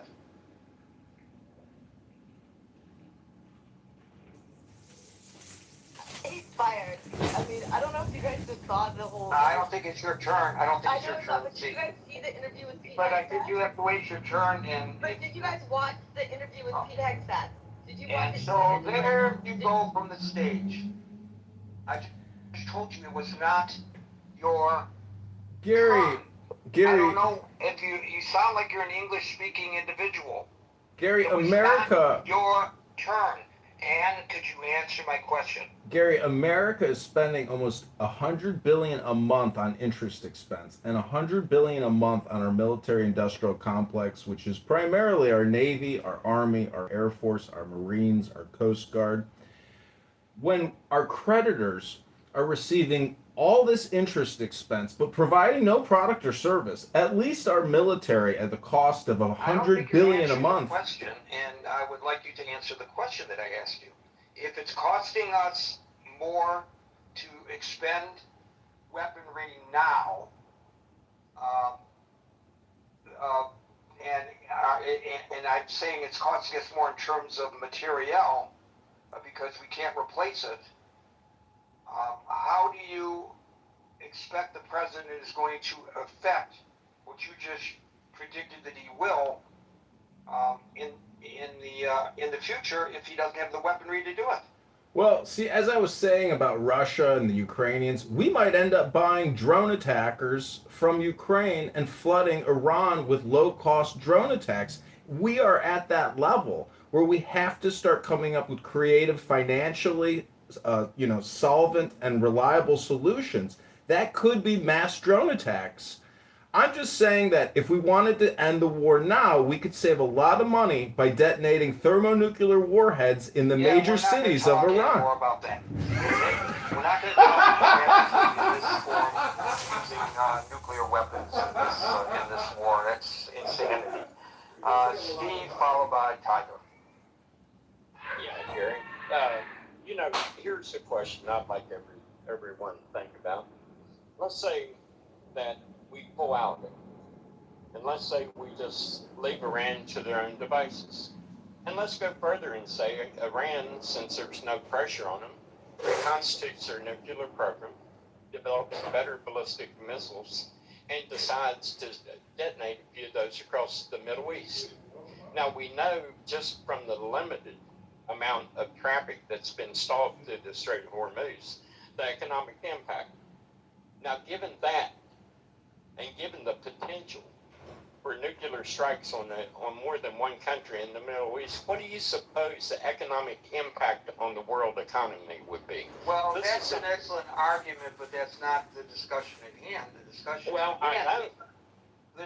hand is specifically the reporting by the Washington Post and previously by others that we're weeks away from running out of money to prosecute or persecute this war, depending on what. And you know why we are, don't you? You know why we're in this position. Just like in Fallujah. Instead of war is a messy proposition, and we had problems in Fallujah in Iraq.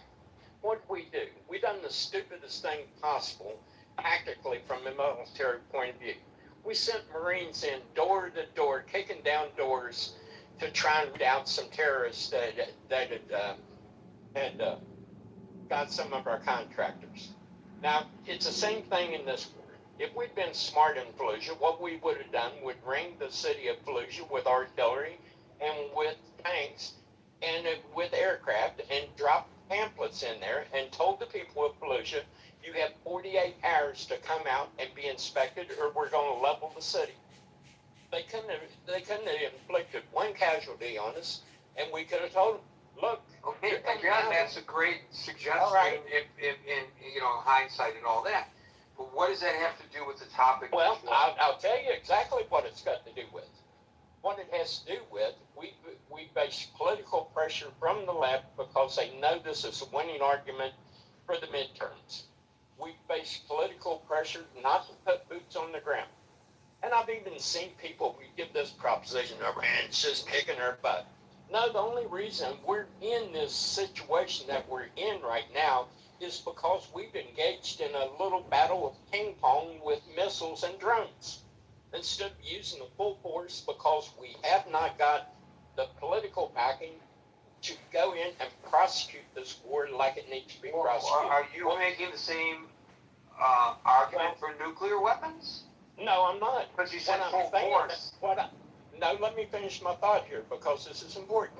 Who else is a major player in this? Israel. We should have went to Israel and told them we're going to form a joint group, put boots on the ground in Karg Island and along the coast, strip Iran of their ability to do anything in the Strait of Hormuz, shut down their oil facilities, and go fully aggressive. As long as we're playing ping pong with them, we're shooting Patriot missiles and all these high-tech missiles while they're flying drones. We're playing their game. But if we would have prosecuted this because this is a political, not a military thing, and anyone with a brain in their head to think that Iran has the military might to stand up to us is insane. The only reason this is going on is because we are in a political war, as we always get into, like we got in Afghanistan, and we're not unleashing the full power. We should go to Israel and say, look, we're going to take Karg Island. We're going to strip the coast away from Iran. We're not going to go full inland on an invasion. We're going to strip them down to where they have absolutely nothing that they can do. And we're going to take away this ability for them to do anything in the Strait of Hormuz. But instead of doing that, we're burning through money because we want to play ping pong with Iran, which is playing into their game. Anybody that's ever played athletics knows this. This is what you do. When you play someone in a sport or in a war, you force them to play from their weakest point. We're letting Iran play from their strongest point, and it's draining us dry. But as long as we got people sitting on the sideline like this guy saying, you know, in the Washington Post, trying to make these political snipes, or people saying, oh, you can't do this or that. And as long as we're constrained by that, instead of fighting a tactically sound military engagement that would strip Iran of its ability to do what they're doing, of course you're going to be in this position. Because you're not fighting from a military point of view, you're fighting from a political. When I even seen someone say, Excess has one war and he's going to lose it. Are you serious? The only way we lose this war is political. It's not military. Anybody that was a military commander would say, you go in and you take the coast. You take Carg Island. There's another island down there where they get a lot of their stuff. You know, they take inland that supports their economy. You strip them of the ability to function as a nation. And you say, there, okay, deal with that. But instead, we want to sit there and play ping pong. We spend $1 million a shot. They spend whatever a low-cost drone is a shot. Of course they're going to win. But it's not tactically because they're militarily superior. It's because we as a nation do not have the kahunas or the political will to fight a war and prosecute it like it needs to be fought. And that's the bottom line behind all this. Well, I'm going to challenge you a little bit about that, because there were meetings up on the Hill, and the reporting is, and we talked about it yesterday, that both Democrats and Republicans felt that when Excess et al. Went up onto the Hill to request $63 billion emergency appropriations for this war, that they're reticent to do so, not just the left that finds political advantage to this, but Republicans as well, because the administration, they said, failed to articulate exactly how they would expend that money. So, of course, Congress is their responsibility to determine what monies are appropriated, and they said no. And it's not just the Democrats, it's the Republicans as well, Steve. Gary, are you really telling me that if this thing falls apart, Hakeem Jeffries won't be the first guy to the mic just slobbering on himself about how badly we handled this war? Of course he would, but that's not what I just said. And I know it's not. You know, but sometimes I think I say things and I'm not very good at articulating. I think I'm pretty good at articulating, but that's not what I said. I said they ran out. They're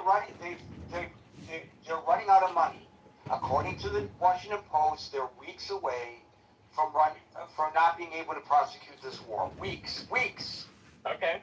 Okay. So said that they recently went up to the Hill to get support for over $60 billion of emergency funding that the administration felt that they needed, and both the Republicans reticent to do so. Now, maybe for the Republicans as well.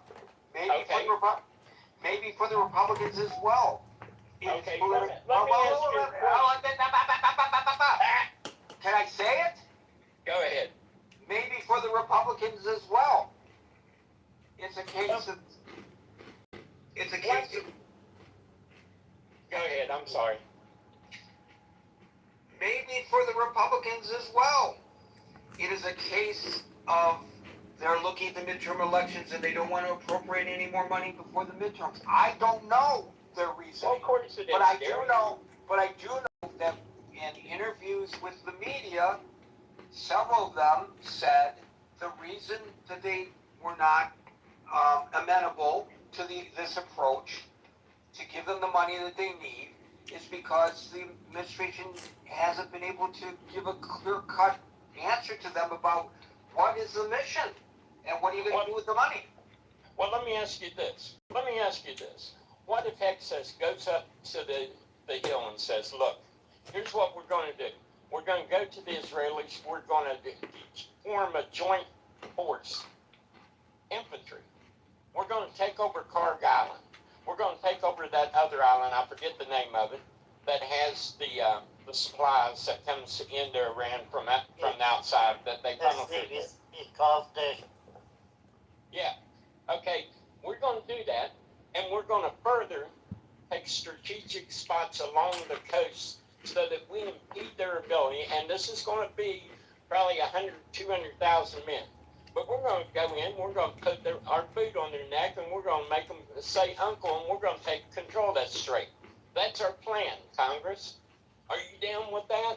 And I guarantee you, there's not one Democrat and probably very few Republicans sitting on the Hill that has the political will to match the military competence that needs to be engaged in order to do this.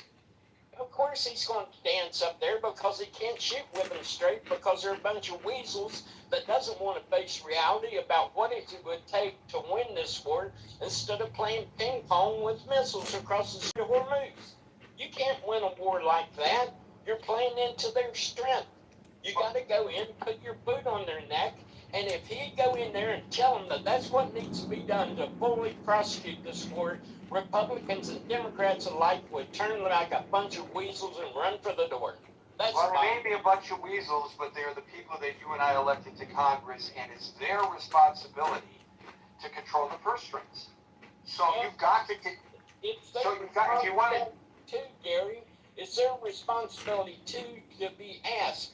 Okay, let's say we do nothing and we allow Iran to reconstitute their nuclear weapons, and that area of the world that is so important to world economy, they set off a couple of nuclear weapons in the Middle East and it turns into chaos, and then the world economy collapses. Are you ready for that? And they would not have a thing to say. They weasel their way out. That's the reality of what we're dealing with. That's the reality of what they're unwilling to face. And that's the reality of why we're sitting here playing ping pong across the Strait of Hormuz instead of facing the military situation the way it needs to be faced and prosecuted the way it needs to be prosecuted. And until we do that, just like in Vietnam, we'll have someone like Jane Fonda in North Vietnam when our bombing campaign was actually taking an effect on him, standing there crying about how bad the United States is. Let me tell you, war is bad. You got to tactically think it through, and you got to prosecute it tactically in a way that's advantageous to us. And if you sit there and play another guy's game, of course you're going to lose. That doesn't mean you're weak militarily. What it means is you're weak politically and you're weak as a nation to face what needs to be done. I guess not. And that's why we're in all these situations we get into. so let's just go. So how? Why do you reckon that? Why do you reckon that the president didn't take Steve's advice? I'm not saying it sarcastically, because presumably the military experts at the Pentagon would have said, "This is what we have to do, Mr. President." Why do you reckon he didn't do that in the beginning? Well, because, Gary, he knows that he's facing a midterm. He knows he's got the political left nipping at his heels. He knows people like in our own chat that every time something goes halfway wrong, will sit there and blow it out of proportion to something that tactically is not what it is. He knows he's got a group of Republicans that don't have the spine to see this thing through like it needs to be done. War is an ugly thing. You got to prosecute it like you're mean to win it. You can't play around with it. You can't play ping pong and think you're going to win these kind of things. And so you suggesting that the president went in with a losing strategy nonetheless? Well, he went in and he thought he could play that game of ping pong. He thought he could decapitate the leadership and he could get out and wouldn't have to face the song and dance. But guess what? The Iranians were resilient. And now the reality of militarily what should have been done in the beginning is staring him in the face, and he has to go in front of a Congress that doesn't have the will or the political kahunas to say, hey, look, this problem needs to be solved. If it's not, in 20 years, the whole Middle East economy could collapse and could take the world economy with it too. And we run and hide from it, and we wonder why we elect these people. That's it. That's all I can say about it, because it's got me fired up. So you're suggesting that we are in this mess or quagmire, whatever terminology you want to use, because the President of the United States, the Commander-in-Chief, miscalculated. Not because of Congress. Because remember... I'm saying he probably thought that he might be able to get away with this. But he probably was told by his generals, look, if Plan A don't work, you might have to go to Plan B.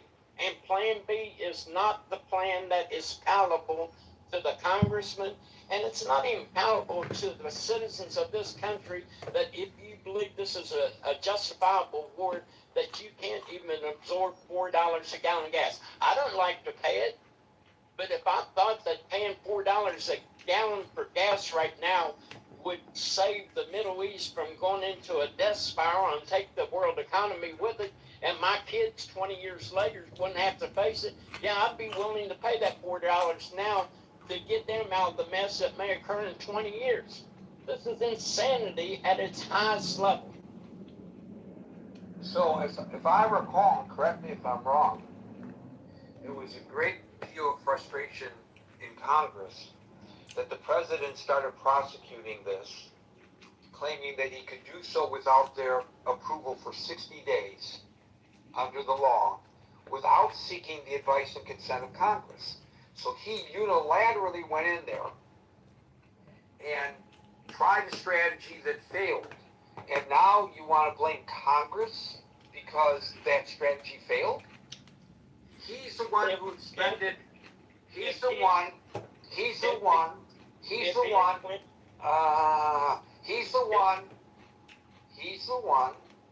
who expended more munitions than we have the capability of replenishing. That was Donald Trump, the Commander-in-Chief. Well, why did he do it, Gary? I just explained to you why he done it. It's not hard to follow. It's not hard to follow. If you're expending munitions at the rate we are playing ping pong across the Strait of Hormuz, instead of tactically addressing this war, sure you're going to run out of bullets. They're flying cheap drones. We're shooting million-dollar missiles. That doesn't take a mathematician to figure that out. And the reason we engage in this is because of poor tactical assessment of what was going on. And in the beginning, when he decided to do this, if he had went to Congress and told them what he was going to do, with Congress' full knowledge of the potential of what Iran could do to the Middle East and vis-a-vis the world economy, they would have said no. So that's where we're at. Well, that may be, but he didn't, in his mind, need to go to Congress, and he didn't go to Congress, and he followed the path that he followed, and he failed. So we are where we are. What tactically in the whole analysis that I've just laid out to you is incorrect? What is wrong with Israel joining with the United States to take Karg Island? Could there be casualties? Yes. Was there casualties in World War II? Was there casualties in the Civil War? Was there casualties in the Korean War? There's always going to be casualties. Right, but You've got to ask yourself, is it justifiable? Right, but that's not what he decided to do. He took a different tactic that failed. So the reason we are where we are today, because he probably knew, as you know, that there are a bunch of weasels, to use your terminology, in Congress, and he could never get the money that he needed. So he had to be successful in the first 60 or 90 days, depending on how one interprets that authorization that the president can do so unilaterally, and he miscalculated. So he miscalculated what the Iranian people would do, but he calculated into this the political will of the Congress to address the situation in the Middle East. Now, hey, if we pull out there tomorrow, we're going to have everyone saying, well, Pete Hegseth doesn't know how to run a war, and Donald Trump is incompetent, blah, blah, blah, which totally misses the point of how we prosecuted this war and why.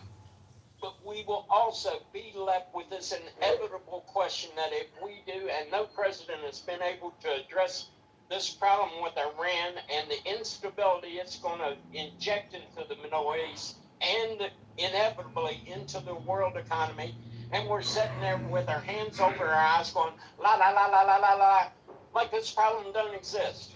Get a freaking grip.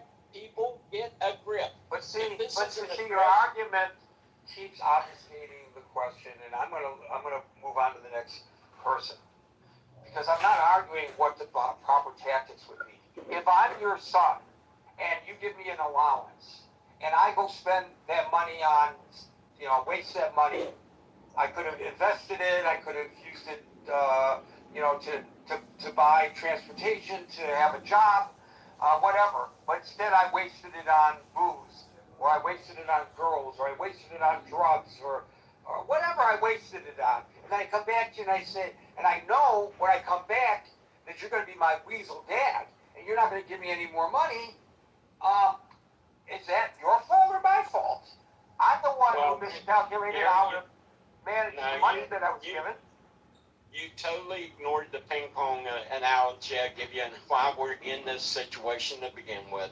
We're burning right, but we're all in this this situation stuff to begin with because we will not address it properly. Right, but you will not acknowledge, and I don't know why not, the buck stops at 1600 Pennsylvania Avenue. This was a strategy of the President of the United States. Not a strategy of Congress. Congress wasn't even consulted. Well, the funding stops at Congress, doesn't it? The president can only engage in the funds that he gives you.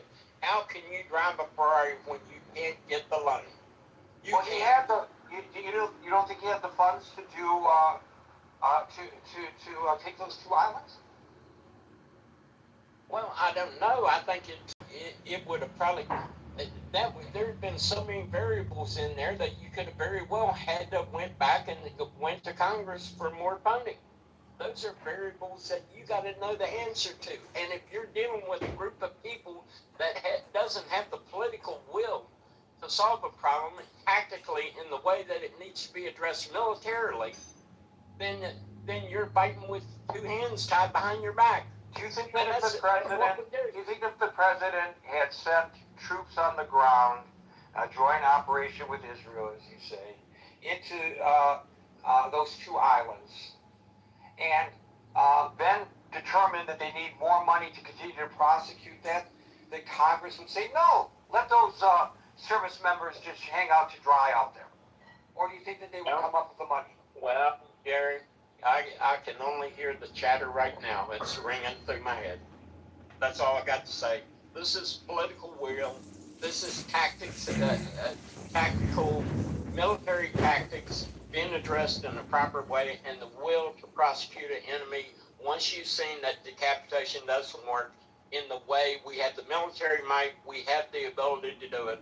We lack the political and civil will to prosecute a problem that eventually is going to blow up in everyone's face. And when it does, I may not be here, but when it does, I don't want to hear anyone cry about it, because everyone knew it was here. And they turned their back and went, la, la, la, la, la. That's it. I don't know whether people are turning their back and going, la, la, la. Oh, yeah, it cannot be me. What's that, Ellen? I said, cannot be next after you two finish. Yeah. Go ahead, Ellen. Are you guys done? Yeah, go ahead. I'm done, Alan. I'm sorry I took so long. No, Steve. You said most of the thing. It was in my heart for a long, long time. Both of you are right. Gary is right in one area and you are right in another area. The only thing we're missing in here is they have elements inside our government. They have elements all over the place, and we don't have shit over there they can help us. And these people, you think Iran didn't know it's going to get to this point? These mullah, they didn't know it's going to get to this point. They didn't know the Congress is going to fight the president is going to fight the Congress, and then the peoples, as soon as they get pinched in the pocket a little bit, they're going to go wacko, and they are over there. Not a single Iranian can get up and say why my rent from 5 million jumped to 5 billion. They don't have that ability, but we do have. We extreme with This is the part I don't understand. I'm probably never going to understand until I die. This war shouldn't be in this point. This war should be done. The first 12 days of attack cut these mullahs, these murder, hands down.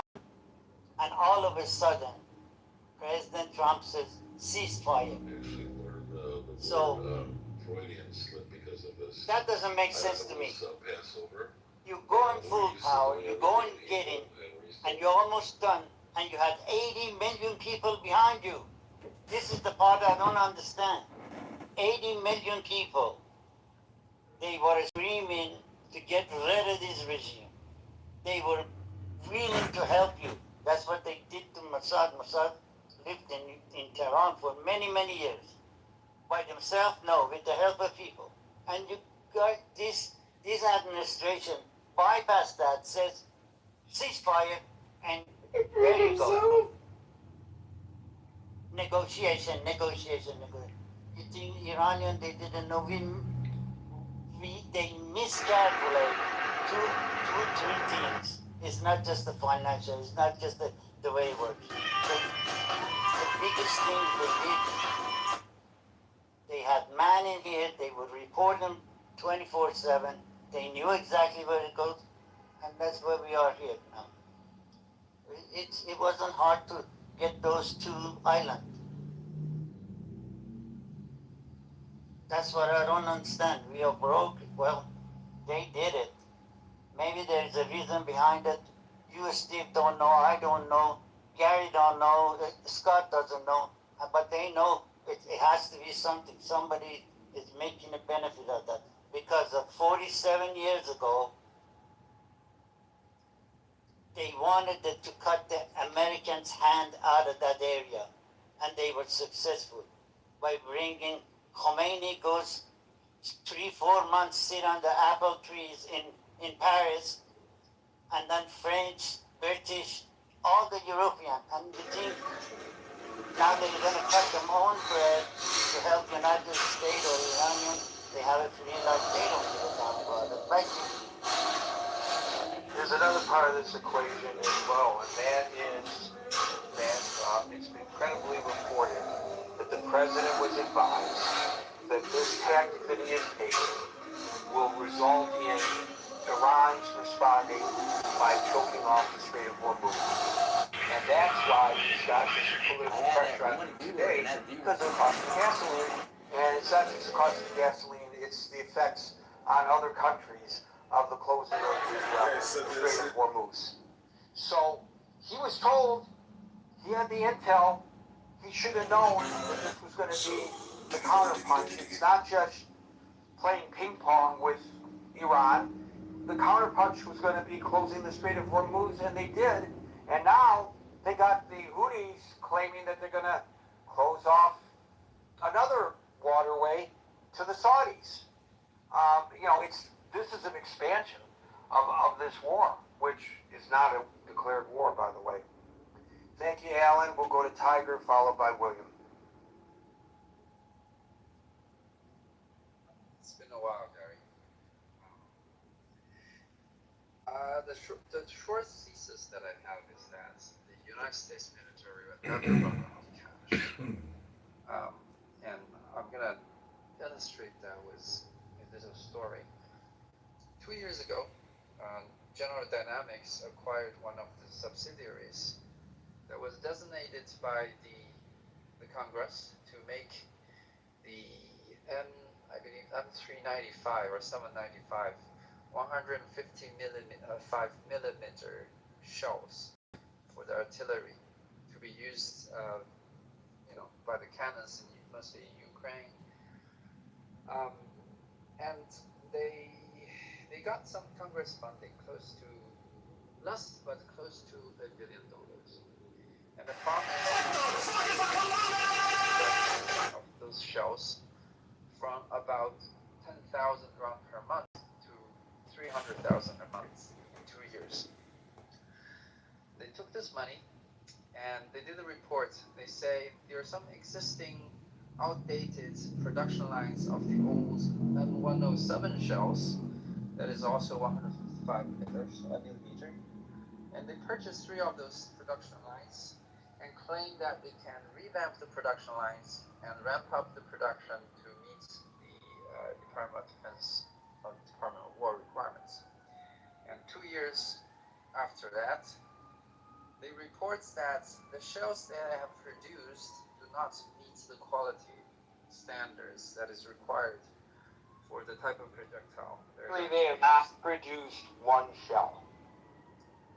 They have produced some shells. No, they have not produced a single shell. They haven't produced a single shell as required under the contract. They have not produced a single shell as required under the contract. It's worse as required. What you were suggesting. Like you say, as required. So you know about the story, Gary. So maybe you can tell the story. Well, we did. We discussed it yesterday. So yeah, I'm aware. Okay. Well, the short message is that they are now asking $1 billion more of those, Congress funding. Even that General Dynamics also pledged $200 million of their own money, which they claim has already been put into the production lines. And it looks like Congress is going to fund them again. And all that money being thrown into these production lines for military hardware, if you think about it, they do 2 things. The first thing is that they line up pockets of certain power. But in a way, they're also hard to jump into the US economy. The second thing, I think it's somewhat superior, is that it doesn't know what's the goal of these wars. I think one of the goals is to use the war as an excuse, not only to enrich some people, but also to try to increase the productivity of the United States industrial base. And despite the fact that they have produced no usable shells after close to $1 billion of funding, in a way they're achieving that. And despite the fact that the United States is $40 trillion in debt, it is clear that since the United States has the power to create liquidity out of nowhere, and when they get injected into the U.S. economy, most of that get parked in the U.S. assets. That will basically show up as appreciation of the U.S. stock market. Everybody is happy. People are getting rich. Economy numbers will look good. It's an afterthought what happens in Iran, in a sense. It's also an afterthought for this administration, at least, what will happen in the long run to the U.S. debt. And I think that's something that the American people should really be vigilant about. And after all, my assessment is that the Iran war, regardless of the result, will not advance U.S. As long as I know that you're listening, John, I just want to share with you why I'm confused. So you can just listen. He said, I don't know everything. I admit it. Especially when it comes to normativity. I don't even understand normativity, to be honest. But I had to look up what does non-normative mean with respect to wrong. And apparently non-normative just means anything that simply describes, as you said, and I understand that part, describes, observes, or presents facts without. Oh my God, Jacob cut his hair and took a shower. Smelling like roses. Hello? Try reading a book. Sometimes reading a book is extremely useful. Thank you, Tiger. William, followed by Andrew. Okay, I've got about 5 points, and some of them are brief. One of the things was cameras.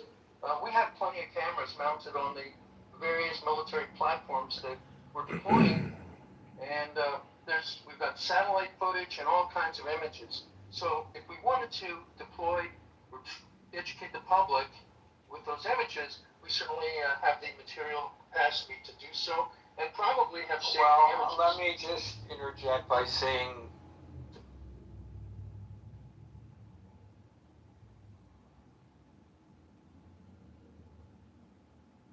Next, the following text is between the points of the pentagram, starting at upper right. The words below are arced in a circle.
Now we shall know that the chosen priest, that ox of infinite space,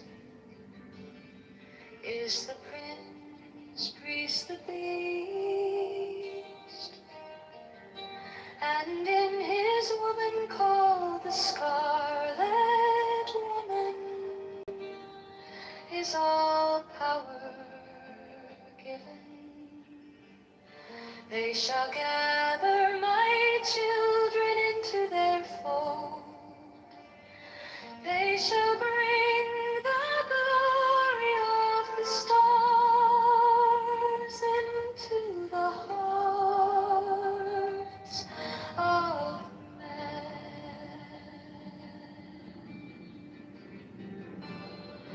16, for he is ever a sun and she a moon. But to him is the winged secret flame, and to her the stooping starlight. But ye are not so chosen.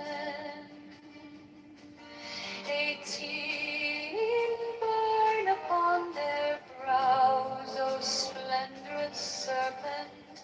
19, O azure linen woman, bend upon them. 20, the key of the rituals is in the secret word which I have given unto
I was waiting for a sign to start, like a map drawn out in the dark.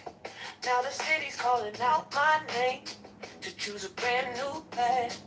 Yeah. Tired of watching from the side while the streets and dreams collide. So I take one step with my boat. Time to change this heavy load. Maybe we don't need to know it all. Maybe we just need to vote. We keep moving anyway. Chicago, choose a brighter day. Go to Chicago, may a vote for calm. Let your voice lead the way. Every choice rewires me. Every vote unlocks a key. We want tax reform today. Vote John, get over, pave the way. Doubt's still riding in our heads, but it won't get the final say. We can rise and stand as one. Grow Chicago starting today. We don't need a perfect line, just a reason, just a sign. Every inch we claim is ours. Every step can raise the bar. Go slow, go fast, just don't go back. Trust the rhythm in this town. Time to lift our future now. So we keep moving anyway. Chicago, stand up, have your say. Go to ChicagoMayElection.com. Vote John Kitover today. Every choice rewires we. Every vote unlocks a key. We want tax reform right now. Grow Chicago, rise up now. Mine is the head of the man, and my insight is keen as the hawks. By my head I invoke thee. I am the only begotten child of my father and mother. My father is dead.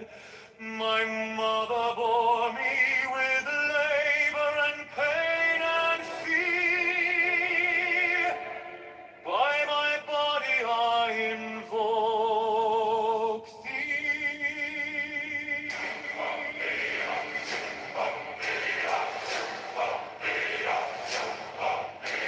About me shine the diamonds of radiance, white and pure. By their brightness I invoke thee. Mine is the red triangle, reverse the sign given of none. Save it thee, O Lord. By the Lamed I invoke thee.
my sword of revenge, let it strike at thy cheek. By the sword I hold thee. Voice of the 5, the voice of the 6, 11 are the voices. Abrahadabra.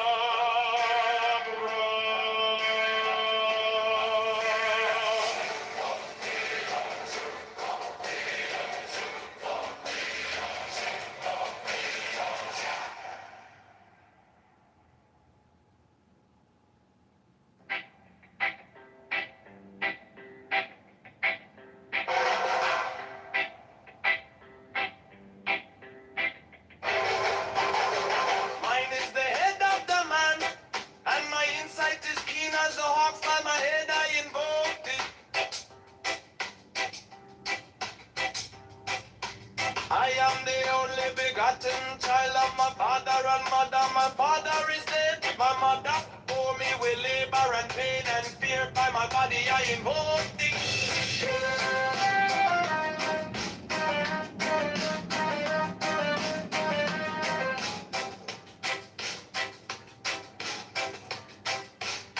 Upon me shine the diamonds of radiance, white and pure.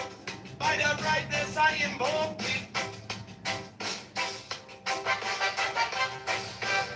Mine is the red triangle reverse, the sign given of none. Save it be of thee, O Lord. By the Lamb and I invoke thee.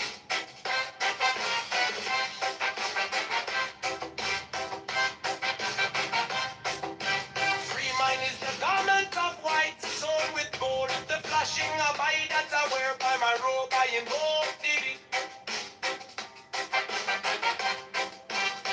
Mine is the sign of Apophis and Typhon.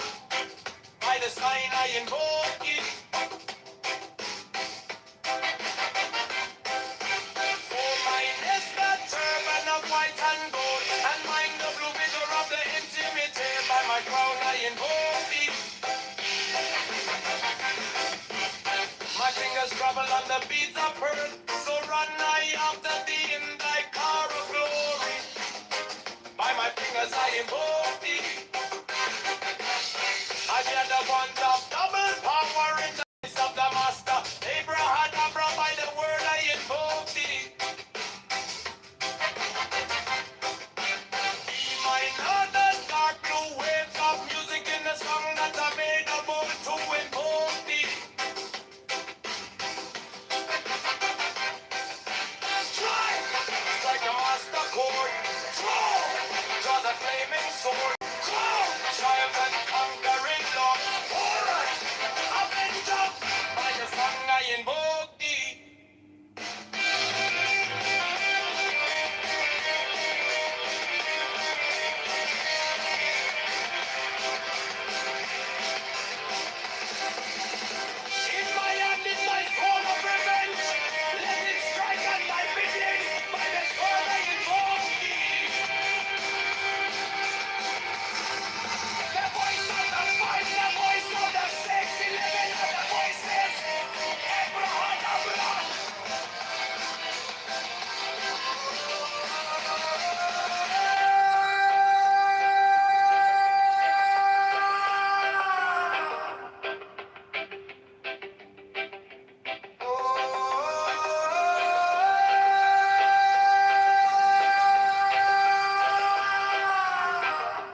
say unto thee, come thou forth and dwell in me, so that every spirit, whether of the firmament, or of the ether, or of the earth, or under the earth, on dry land, or in the air, of whirling air, or of rushing fire,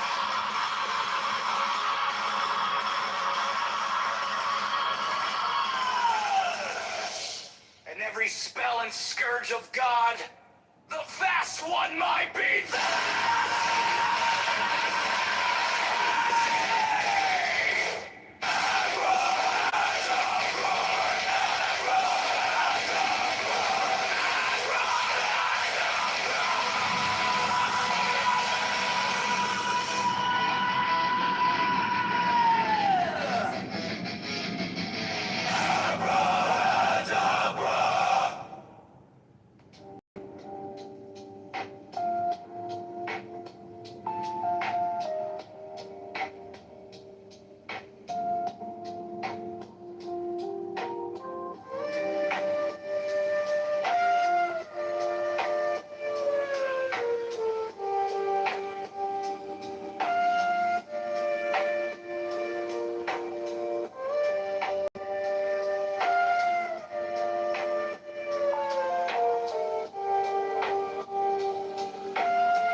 anybody else with that definition? What y'all?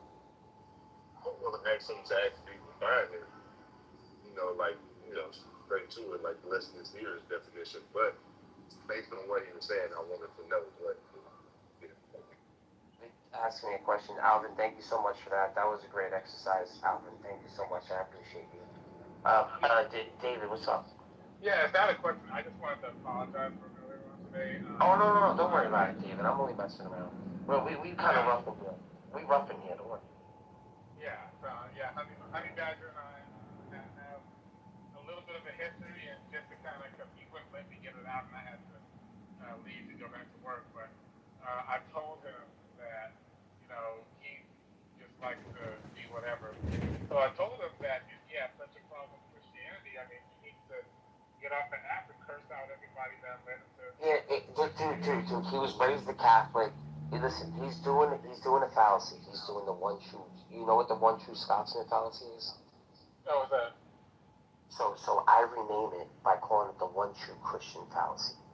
You see, he's looking at it from the outside in, and he's saying he's the only Christian, and everyone else is an atheist.